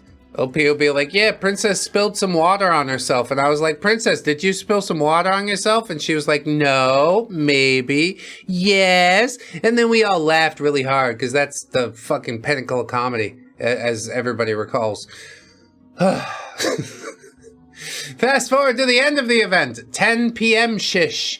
The production team is giving their thanks to us and Princess as we were taking our leave for the night. Yeah, but not Johnny. Bow chicka bow wow. Meet me in the mini bar, girl. Yeah. We arrived at the hotel at least before 11 p.m. All of us, with the exception of me, Snake, and Johnny, went back to their rooms to rest.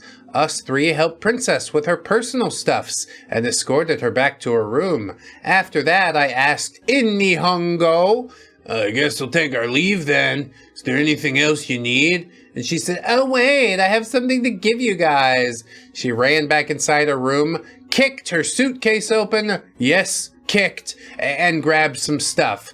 This is for you and Sakura-chan. It was a keychain of the character that she voices. I got him at one of the booths earlier, and this is for Snake-san and Johnny-san. She handed both Snake and Johnny an Omamori charm, which says, for good health. Oh, thank you so much. I don't know why everybody didn't get an individual gift, why you had to divide the group in two like this. There's gonna be infighting about which means more, the Omamori tag or the character that she voices.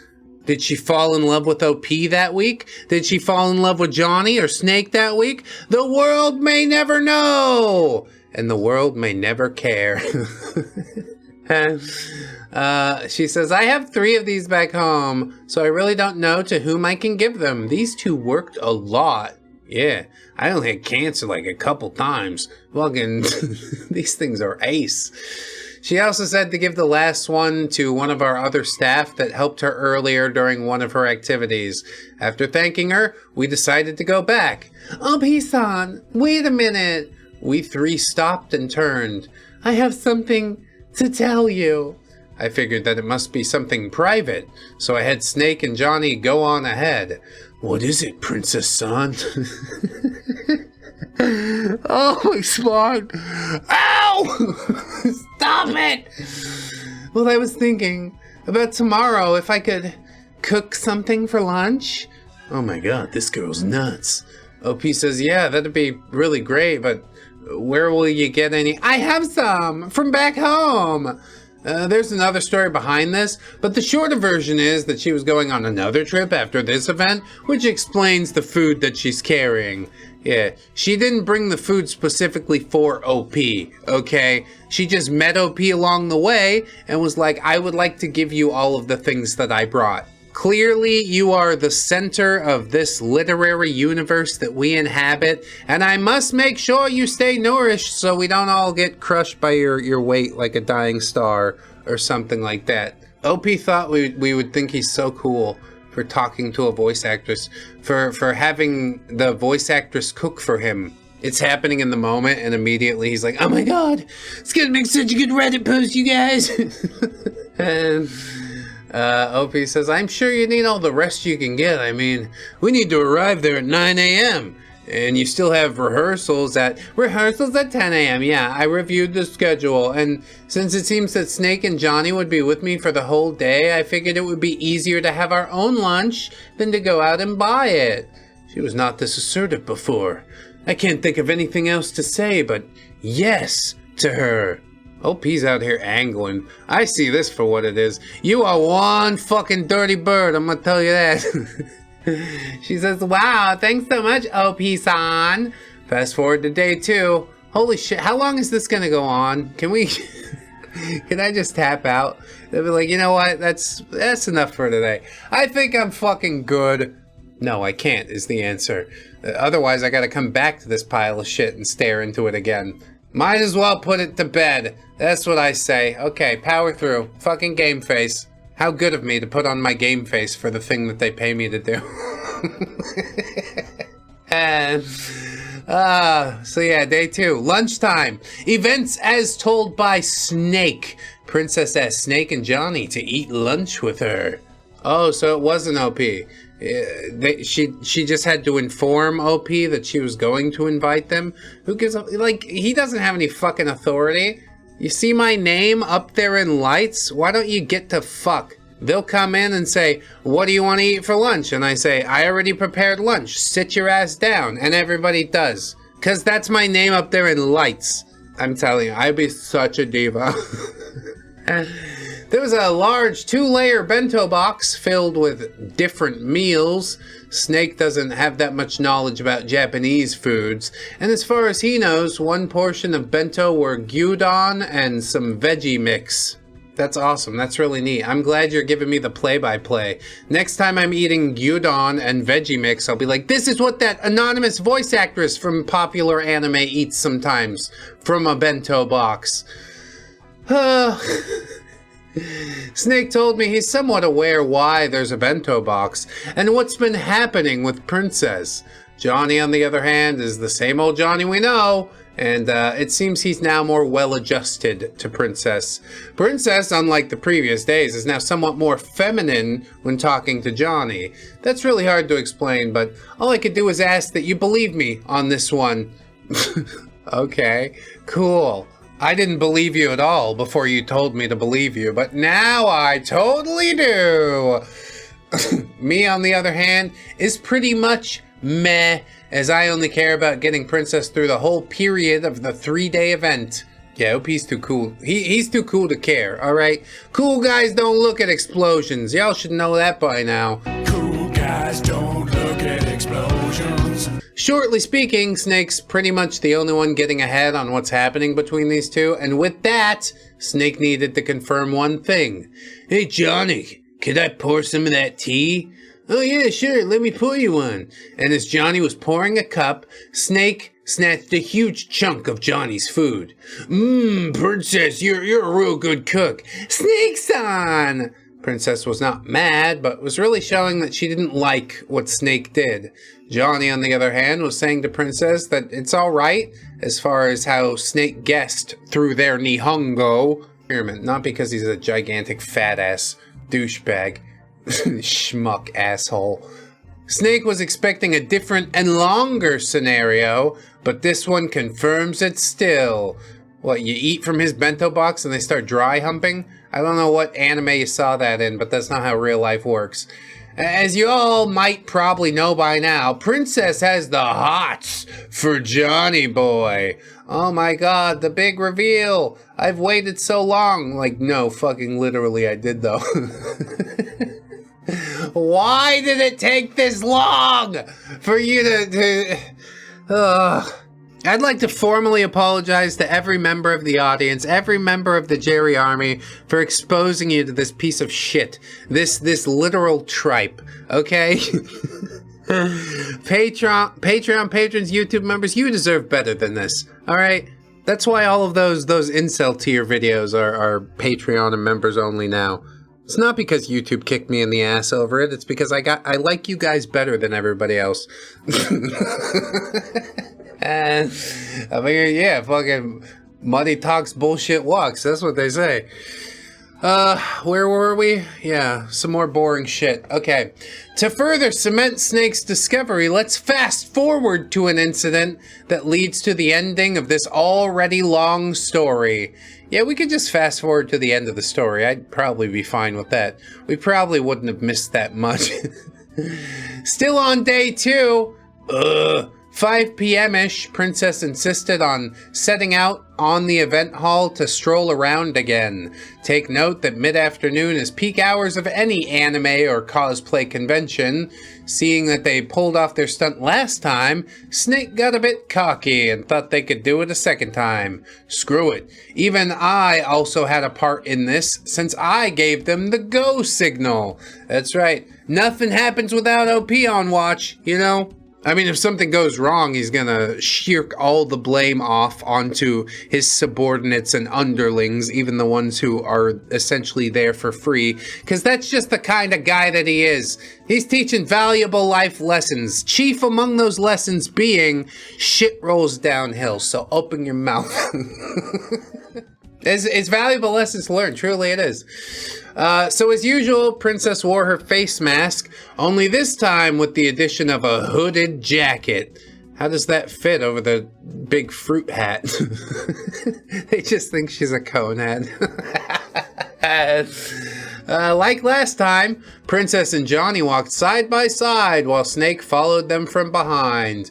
Are you guys still paying attention to this story at all? Would you like to hear this on podcast services such as Spotify or iTunes? This would like put me to sleep at work if I was listening to it. I'd be like, Jesus Christ, it's fucking Groundhog's Day up in here. After 15 minutes of walking, Princess and Johnny were checking a booth out. Again, one person with the eyes of a hawk managed to recognize Princess, so she took her camera out and tried to snap a picture of her without permission of any sort. Of course, taking pictures of the guests aren't allowed under some circumstances. I could explain why, but that would take much longer, so I'll just continue. Yeah, rules exist for a reason, and I don't have to explain it. Okay, well, fuck you very much. You think I'm supposed to be the one that's embarrassed? You think I'm supposed to feel bad about the terrible things that happen next? Not for a minute. Can't get mad at the fucking camera girl for being observant. Only people I'm gonna get mad at is the people who are fucking lackadaisical about their jobs. Anyway, Johnny, by instinct perhaps, tried to block the camera's view with his hand. He didn't know it, but in doing so, he further confirmed to the person that he is indeed accompanying Princess herself. Since Snake's eyes are always glued on Princess and her surroundings, he immediately approached the two and said that it's time to pull out. Giggity. With them being in the center of the event hall, having Princess mobbed in that spot would certainly be a bad idea. So Snake radioed me and Muscle Bro 1 and all of Princess's hired assigned meat shields and told us that to meet them on their way back. Yeah, we're out here without any backup, guys. What a foolish fucking choice we've made. Where are all the extra security people that we're paying? They're just sitting around with their thumb up their ass? Yeah, we don't need you guys, except, wait, we totally do. Please come quickly. But lo and behold, tragedy struck. Enter the fan horde. All three of them were stuck with a massive crowd trying to take pictures and offering Princess things to sign. If you hadn't seen how someone in security works in this situation, then let me give you a visual. Yes, that will really help my enjoyment and immersion if the fucking story goes on for longer. Please, could we make it do that? Can't we make it last forever? Wouldn't that be the best thing ever? You guys don't ever want to leave, do ya? Why would you want to go anywhere? Best entertainment in the world, right fucking here. I'll tell you, I've made a lot of bad decisions in my life, and this story is one of them. Probably not the worst one, but definitely one of them. Imagine a large crowd surrounding you, and you're trying to make your way through them. However, this crowd can no longer be reasoned with, and the only thing left on their minds is to push you back and get what they want. Yeah, Steve Buscemi experiences this all the time. You, on the other hand, will have to literally push them back and probably hurt them in the process to defend yourself. Or in this case, your VIP. Yeah, we deployed tear gas and rubber bullets to protect the voice actress. We were making an egress to the fire exit. To make things worse, Snake's the only one doing the pushing. Johnny's trying to defend Princess from people getting too close, and Johnny, as inexperienced as he is, especially in this situation, doesn't know what to do. Yeah, fish out of water. Almost like you put yourself in a stupid situation, and now you're suffering the fucking consequences of your actions. How could this happen? I'm in shock. They were not making any progress in making their way back to the green room. Snake was losing to the crowd and is getting pushed even further away from Princess and Johnny, bit by bit. They were stuck. As the crowd slowly crept in and invaded what little space they had, Johnny pulled Princess's hood up and told her, "I'm sorry, Princess-san, but we really need to get you in the clear." That's right. Then he pulled out his M16 and opened fire on the crowd. No, that's not what happened. I wish. And then Princess-san hugged Johnny.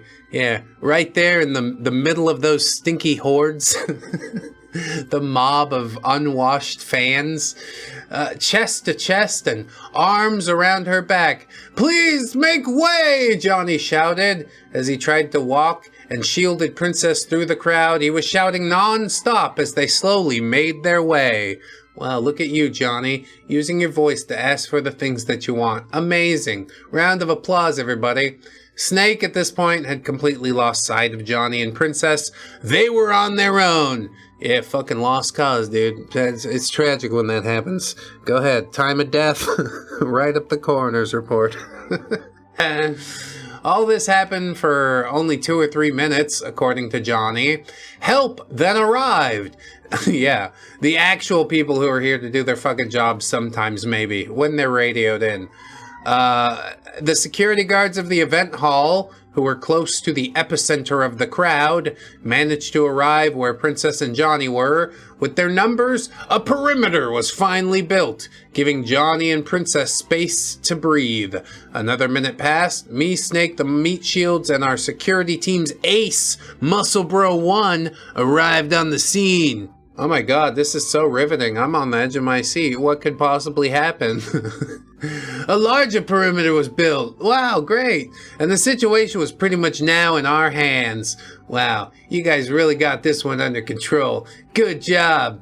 Your VIP's life was in danger only for a little bit. I guess we're gonna call that a win. This is the part where I saw the current state of Princess. Seeing no point to it, she removed her jacket. She clearly sweat underneath it, and with her hood up earlier, it also messed up her hair. At first I thought she was going to be in a horrified state, but she just smiled and fixed her hair back to at least a decent condition, waved at the crowd, and even posed for a few shots. I thought, screw it, we need to sell this girl more and make things look like it was all planned. Sell her more. Ugh. I don't like the fucking, the subtext of all that. The part earlier where I said part of her soul was snatched away, OP finds joy in it. He's gleeful about it. Probably one of the worst human beings to walk the planet. Like, not in an overt sense, but just, he's trying to get away with as much shit as he possibly can on the sly. I asked her, Princess-san, I know we're in a bit of a pinch right now, but would it be okay if we push your schedule forward and have you go on stage right now? Yeah, with your hair and makeup all fucked up while you're all sweaty? Could you just get up there in front of all these people? What are you, stupid? Giving a genuine smile, she simply said, I'm already fired up to get there. Let's do this. And then everybody shook hands and laughed, and I guess everything turned out okay. Story's still not over. Instead of the green room, we made our way to the stage. We radioed the stage crew beforehand and let them know of the current changes, and after a bit of arguing, the plan is currently in motion. Oh good, I'm so glad we get a happy ending. Sakura was waiting on the side of the stage, and after we arrived, she began fixing Princess's look and had her looking like royalty again. After the host's introduction, Princess went up to the stage. With the host's skills and Princess's enthusiasm, the crowd was made to believe that Princess wanted to surprise everyone by making a flashy entrance. This, of course, was not true, and the con-goers who were frontlining the crowd earlier knew this. Yeah, but fuck it, they're not gonna call us out. Go ahead and lie about it. Fast forward to after all this, Princess is now headed back to the green room. Snake and Johnny let out a huge sigh after we arrived. They both immediately apologized to me, but there was no need, because I'm also at fault. Yeah, fucking Three Stooges out here. Getting paid a salary to well, 2 of them are getting paid a salary. One of them's just out there for shits and gigs, I guess. And that's about the level of seriousness that you guys are giving it. I also approached Princess-san to apologize again. I already did countless times on our way back, and that's where it hit me. Princess is trying to hold her tears back, and Sakura was comforting her. I don't know if that was the first time something like that happened to her. As far as I could guess, she was just making a cheerful face for her fans during the whole incident, so she didn't disappoint them. I've never experienced the life of a celebrity, but in my line of work, I know that if you take the luxuries away, it's almost no different compared to a stressful office job. Yeah, fucking right.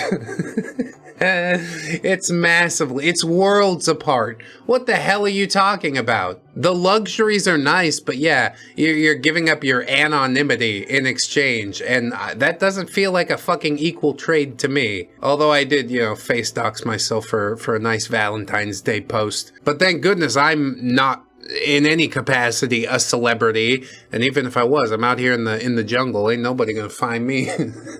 And OP just wants to fucking pump himself up about his stupid office job where you do nothing and amount to nothing and deliver and produce nothing. What did you deliver or produce here? A show? Prancing another human being out on stage like a fucking show pony? Wow. Congratulations! That sounds like you're really making big moves. The world's a better place because you're in it.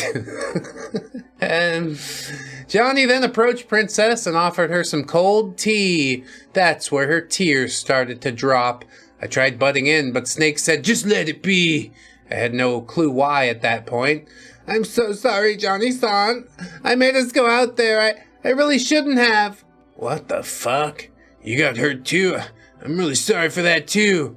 Can you imagine a celebrity opening herself up and showing what she truly feels inside? Yeah. Can you imagine that, guys? A celebrity who's not a reptilian child molester?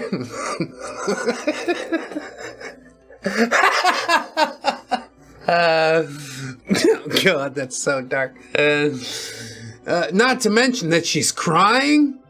I don't know what I was thinking back there, but I just felt really sorry to see this quote-unquote person apologizing for something she thinks she caused. Why do we put person in quotes? It's because she actually is a reptile. She took off her people head, and you saw the lizard head making water from its eyes. It's not actually crying. It's just how they regulate heat, I'm pretty sure. Adding to all that, Johnny did get hurt. He sprained his ankle as one guy stepped on his foot for a considerable amount of time. Oh yeah, who's paying for those hospital bills? Fucking nobody. Good luck, Johnny. I bought you the chicken sandwich. That's all I can do for you, okay? Johnny tried to tell Princess that it's okay, and he's sorry as well for his actions earlier. By that, he meant the hugging.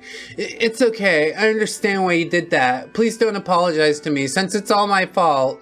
It's a good thing that only us, everyone from our organization, and Princess were in that room, as it would have been a bother to have other people pushing rumors if they were to see the state that Princess was in. Yeah, you guys really fucked up, huh? You dropped the ball there. Oopsie doops.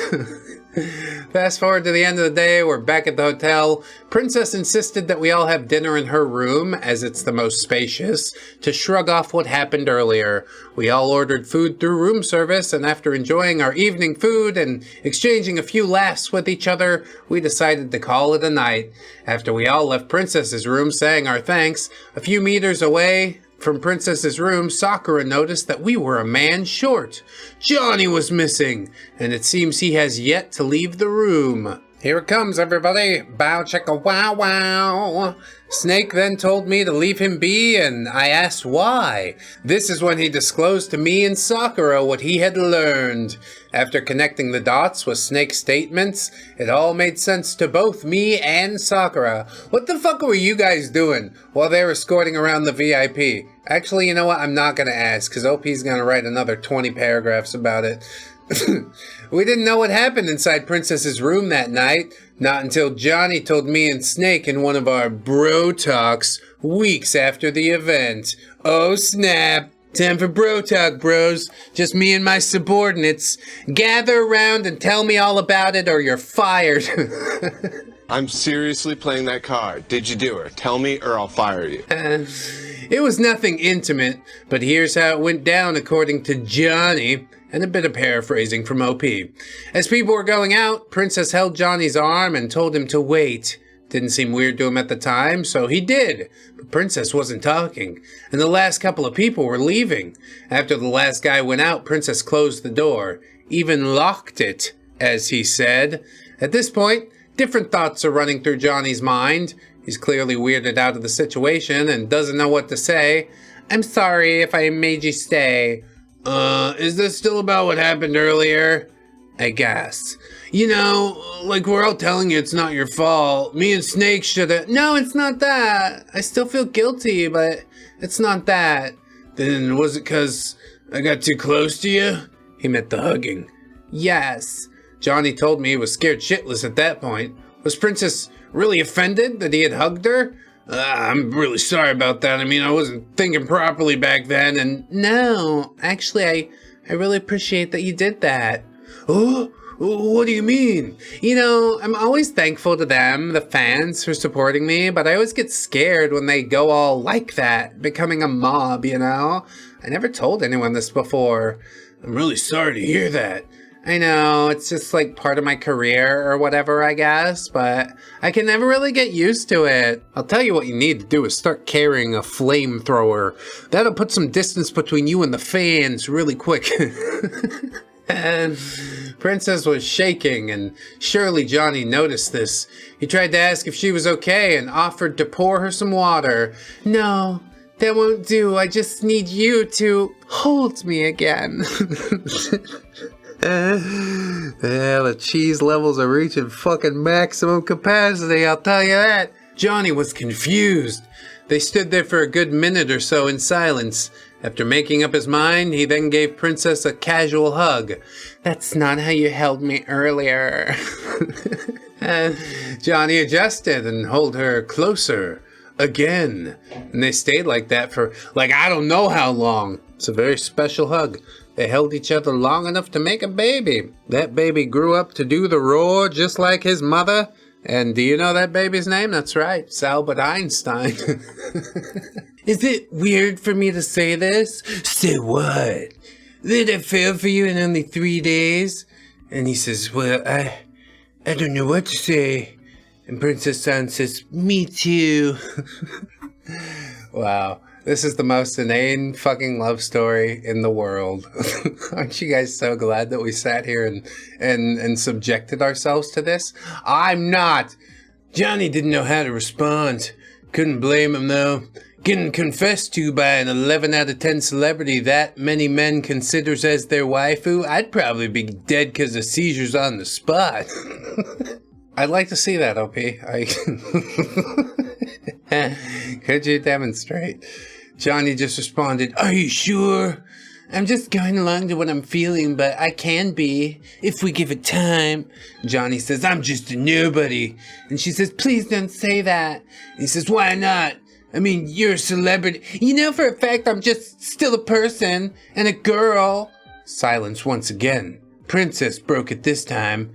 I never thought about it, but are you seeing someone? And Johnny said, I never have. Yeah, Johnny Boy's been single since birth. Yeah, not like OP. Diddling his subordinates in the fucking minibar. Do you not like me then?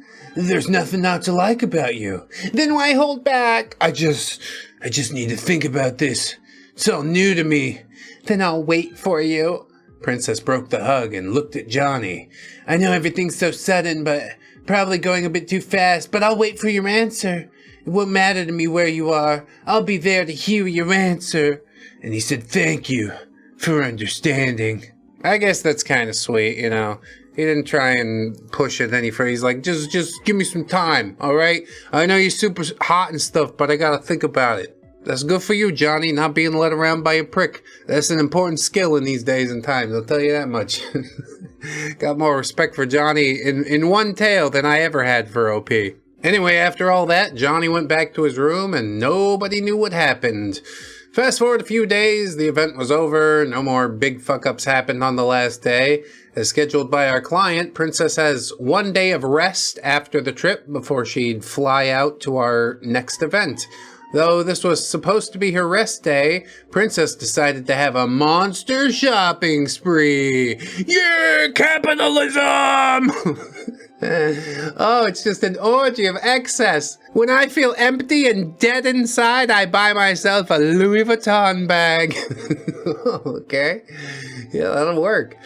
OP, Snake, Sakura, and of course Johnny Boy, escorted her as she bought clothes, food, souvenirs for the whole staff, just us 11 to be specific. Yeah, she liked you guys the best. Even though we weren't the tops at this event, almost got her killed that one time, we still deserve to get a bunch of free shit. Ain't that right? Everybody gather around. Handouts! Get your hand out for your handouts. It was also apparent that Johnny and Princess were now closer, and that really got us thinking what happened between them in her room the night before. Fast forward to the next day, we bid farewell to Princess as we escorted her to the airport. It was just me and Johnny Boy that time, and man, did they take their time saying their goodbyes. We caught the next plane home the morning after that. Yeah, thank goodness, and never again shall the twain meet. Epilogue! We lost Princess's promoter after a debriefing report was sent to their agency. I told you guys fucked it up. That was the first and last time we'd ever have a gig with her, or any other talent that agency has. And he just shrugs it off. He's like, yeah, I don't know. We lost probably like a few 100,000 there, but just desserts. At least Johnny almost got to dip his wick or whatever. Neat. After getting back home, we also sent a report to Big Boss. He wasn't that angry learning about me and Snake's mess up, but needless to say, we shouldn't expect getting out of his hair easily if it ever happens again. He also cut 20% off of our paycheck. Sad face. I mean, you guys ain't worth a squirt of piss, if I'm honest, okay? I ain't seen you do, like, a single thing that your average run-of-the-mill mouth breather couldn't accomplish, okay? Your whole organization's a mess, as I said from the beginning, and good. I'm glad the agency had the good sense to separate itself from you bunch of fuck-ups. Princess kept in contact with Johnny and Sakura through Facebook. Sakura and Princess are now good online buddies. They also met one time during Sakura's trip to Japan, and she met some of Princess's voice actor friends. Unbeknownst to us, Princess and Johnny exchanged contact details just before Princess left, and they've never lost contact with each other. The day Johnny told us his side of the story about Princess, he gave his answer the day after, and went to Japan on his own. It was a yes, and Johnny and Princess are now going out. Yeah, is that something people do? I'm gonna change my entire country. I'm gonna uproot my life, because now we are going out. Okay, wow, well, you know, maybe take it a little slow, but fucking whatever works. With Princess's help, Johnny has now migrated to Japan. Although Johnny didn't become an employed staff in our organization due to him leaving for Japan, Snake still helped him in getting his job abroad. Because of this, Snake now receives occasional gifts from Johnny. It's just framed photos of himself shirtless. And I'll always remember the good times that we had together, Snake-san. There's a reason they call him Snake-san. The relationship between Princess and Johnny is not known to the public, but they plan to reveal it after their marriage. Smiley face. Yeah, can't let all those fucking parasocial weirdos down, now can you? We would lose revenue if we knew about the existence of a boyfriend. Can't have that. This was a long tale. Oh shit, fuck yeah it was. If you're still reading this, then thank you for sticking it out till the end. I truly almost didn't. I tried making the story shorter, believe me, and I'm sure I didn't cover every plot holes. So since this could be my last entry here, please feel free to ask me any questions regarding this story or my previous ones or anything at all. Yeah, I got a question for you. Why the fuck? That's it. Please respond. Although please expect that I can't answer anything that would compromise my team or my clients. Wow, you guys still have clients left after that? That fucking debacle that you put your VIP through? I'm sure that'll get cleared up in due time. Everybody will come to their senses and be like, yeah, we gotta fucking part ways. I really enjoyed engaging with the folks here on this sub, and I know I'll still be staying and commenting on the future gems that will be posted here. I mean, there's a lot of good stuff in WeeabooTales. Fucking Weeb Squatch, that's one of the first ones that we did from this subreddit, and it was so good. This one, not so much. Sneaky edit. Anyone interested, you can follow my posts on Tales of the Convention over here. And for better or worse, an update. Yeah, fuck no. I'm not doing any of that. We are wrapped as far as I'm concerned. You stop posting inside WeeabooTales, everything outside that, it's not my jurisdiction, okay? I'm not gonna break the bounds of the law just to follow you around and hear you write some more stupid fucking schlock. Although I did preview his little AMA thread, and yeah, he's like introducing himself and stuff, and then at the bottom he's like, I forgot we're not celebrities. It's like, yeah, nobody knows who the fuck you are outside of a very niche subreddit. Let's keep that ego in check, shall we? What a fucking disaster. Long-winded disaster. I can't stand it no more. I'll let the Gubbinses get in here and see what they make it do. We already did the Patreon and podcast plugs. Fourth wall for the merch, I didn't mention that. Waifu Pilled on Steam. I think that's all the plugs we got to do. So what do you got to say, Gubbins? This not fan fiction. This 100% real documentary of how world work. Famous celebrity always fall in love with unpaid volunteer because he speak Nihongo at a 3rd grade level and hug her once in a hallway. Most people get restraining order for chest-to-chest hugging strangers, but Johnny get a wife.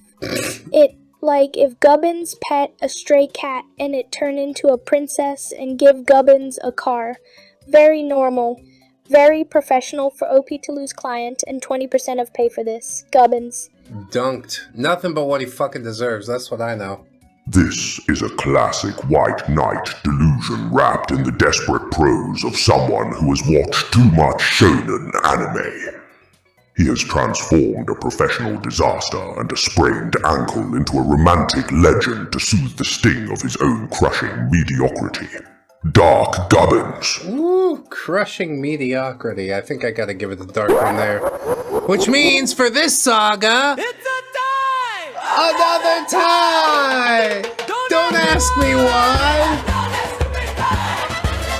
ask me why! Another stupid tie! Great job, boys. I just love you both so much. That's why you always tie, you know? I can't pick a favorite, possibly. I mentioned all the things I wanted to plug. Last thing I wanted to say before I get out of here is that you are loved, friends. You are worthy. You definitely deserve it. Also, OP's an asshole. I'll see you in the next one. And until then, bye-bye. Thank you for calling ReddX Industries. Your call is very important to us. Please hold on the line while we decontaminate the lab.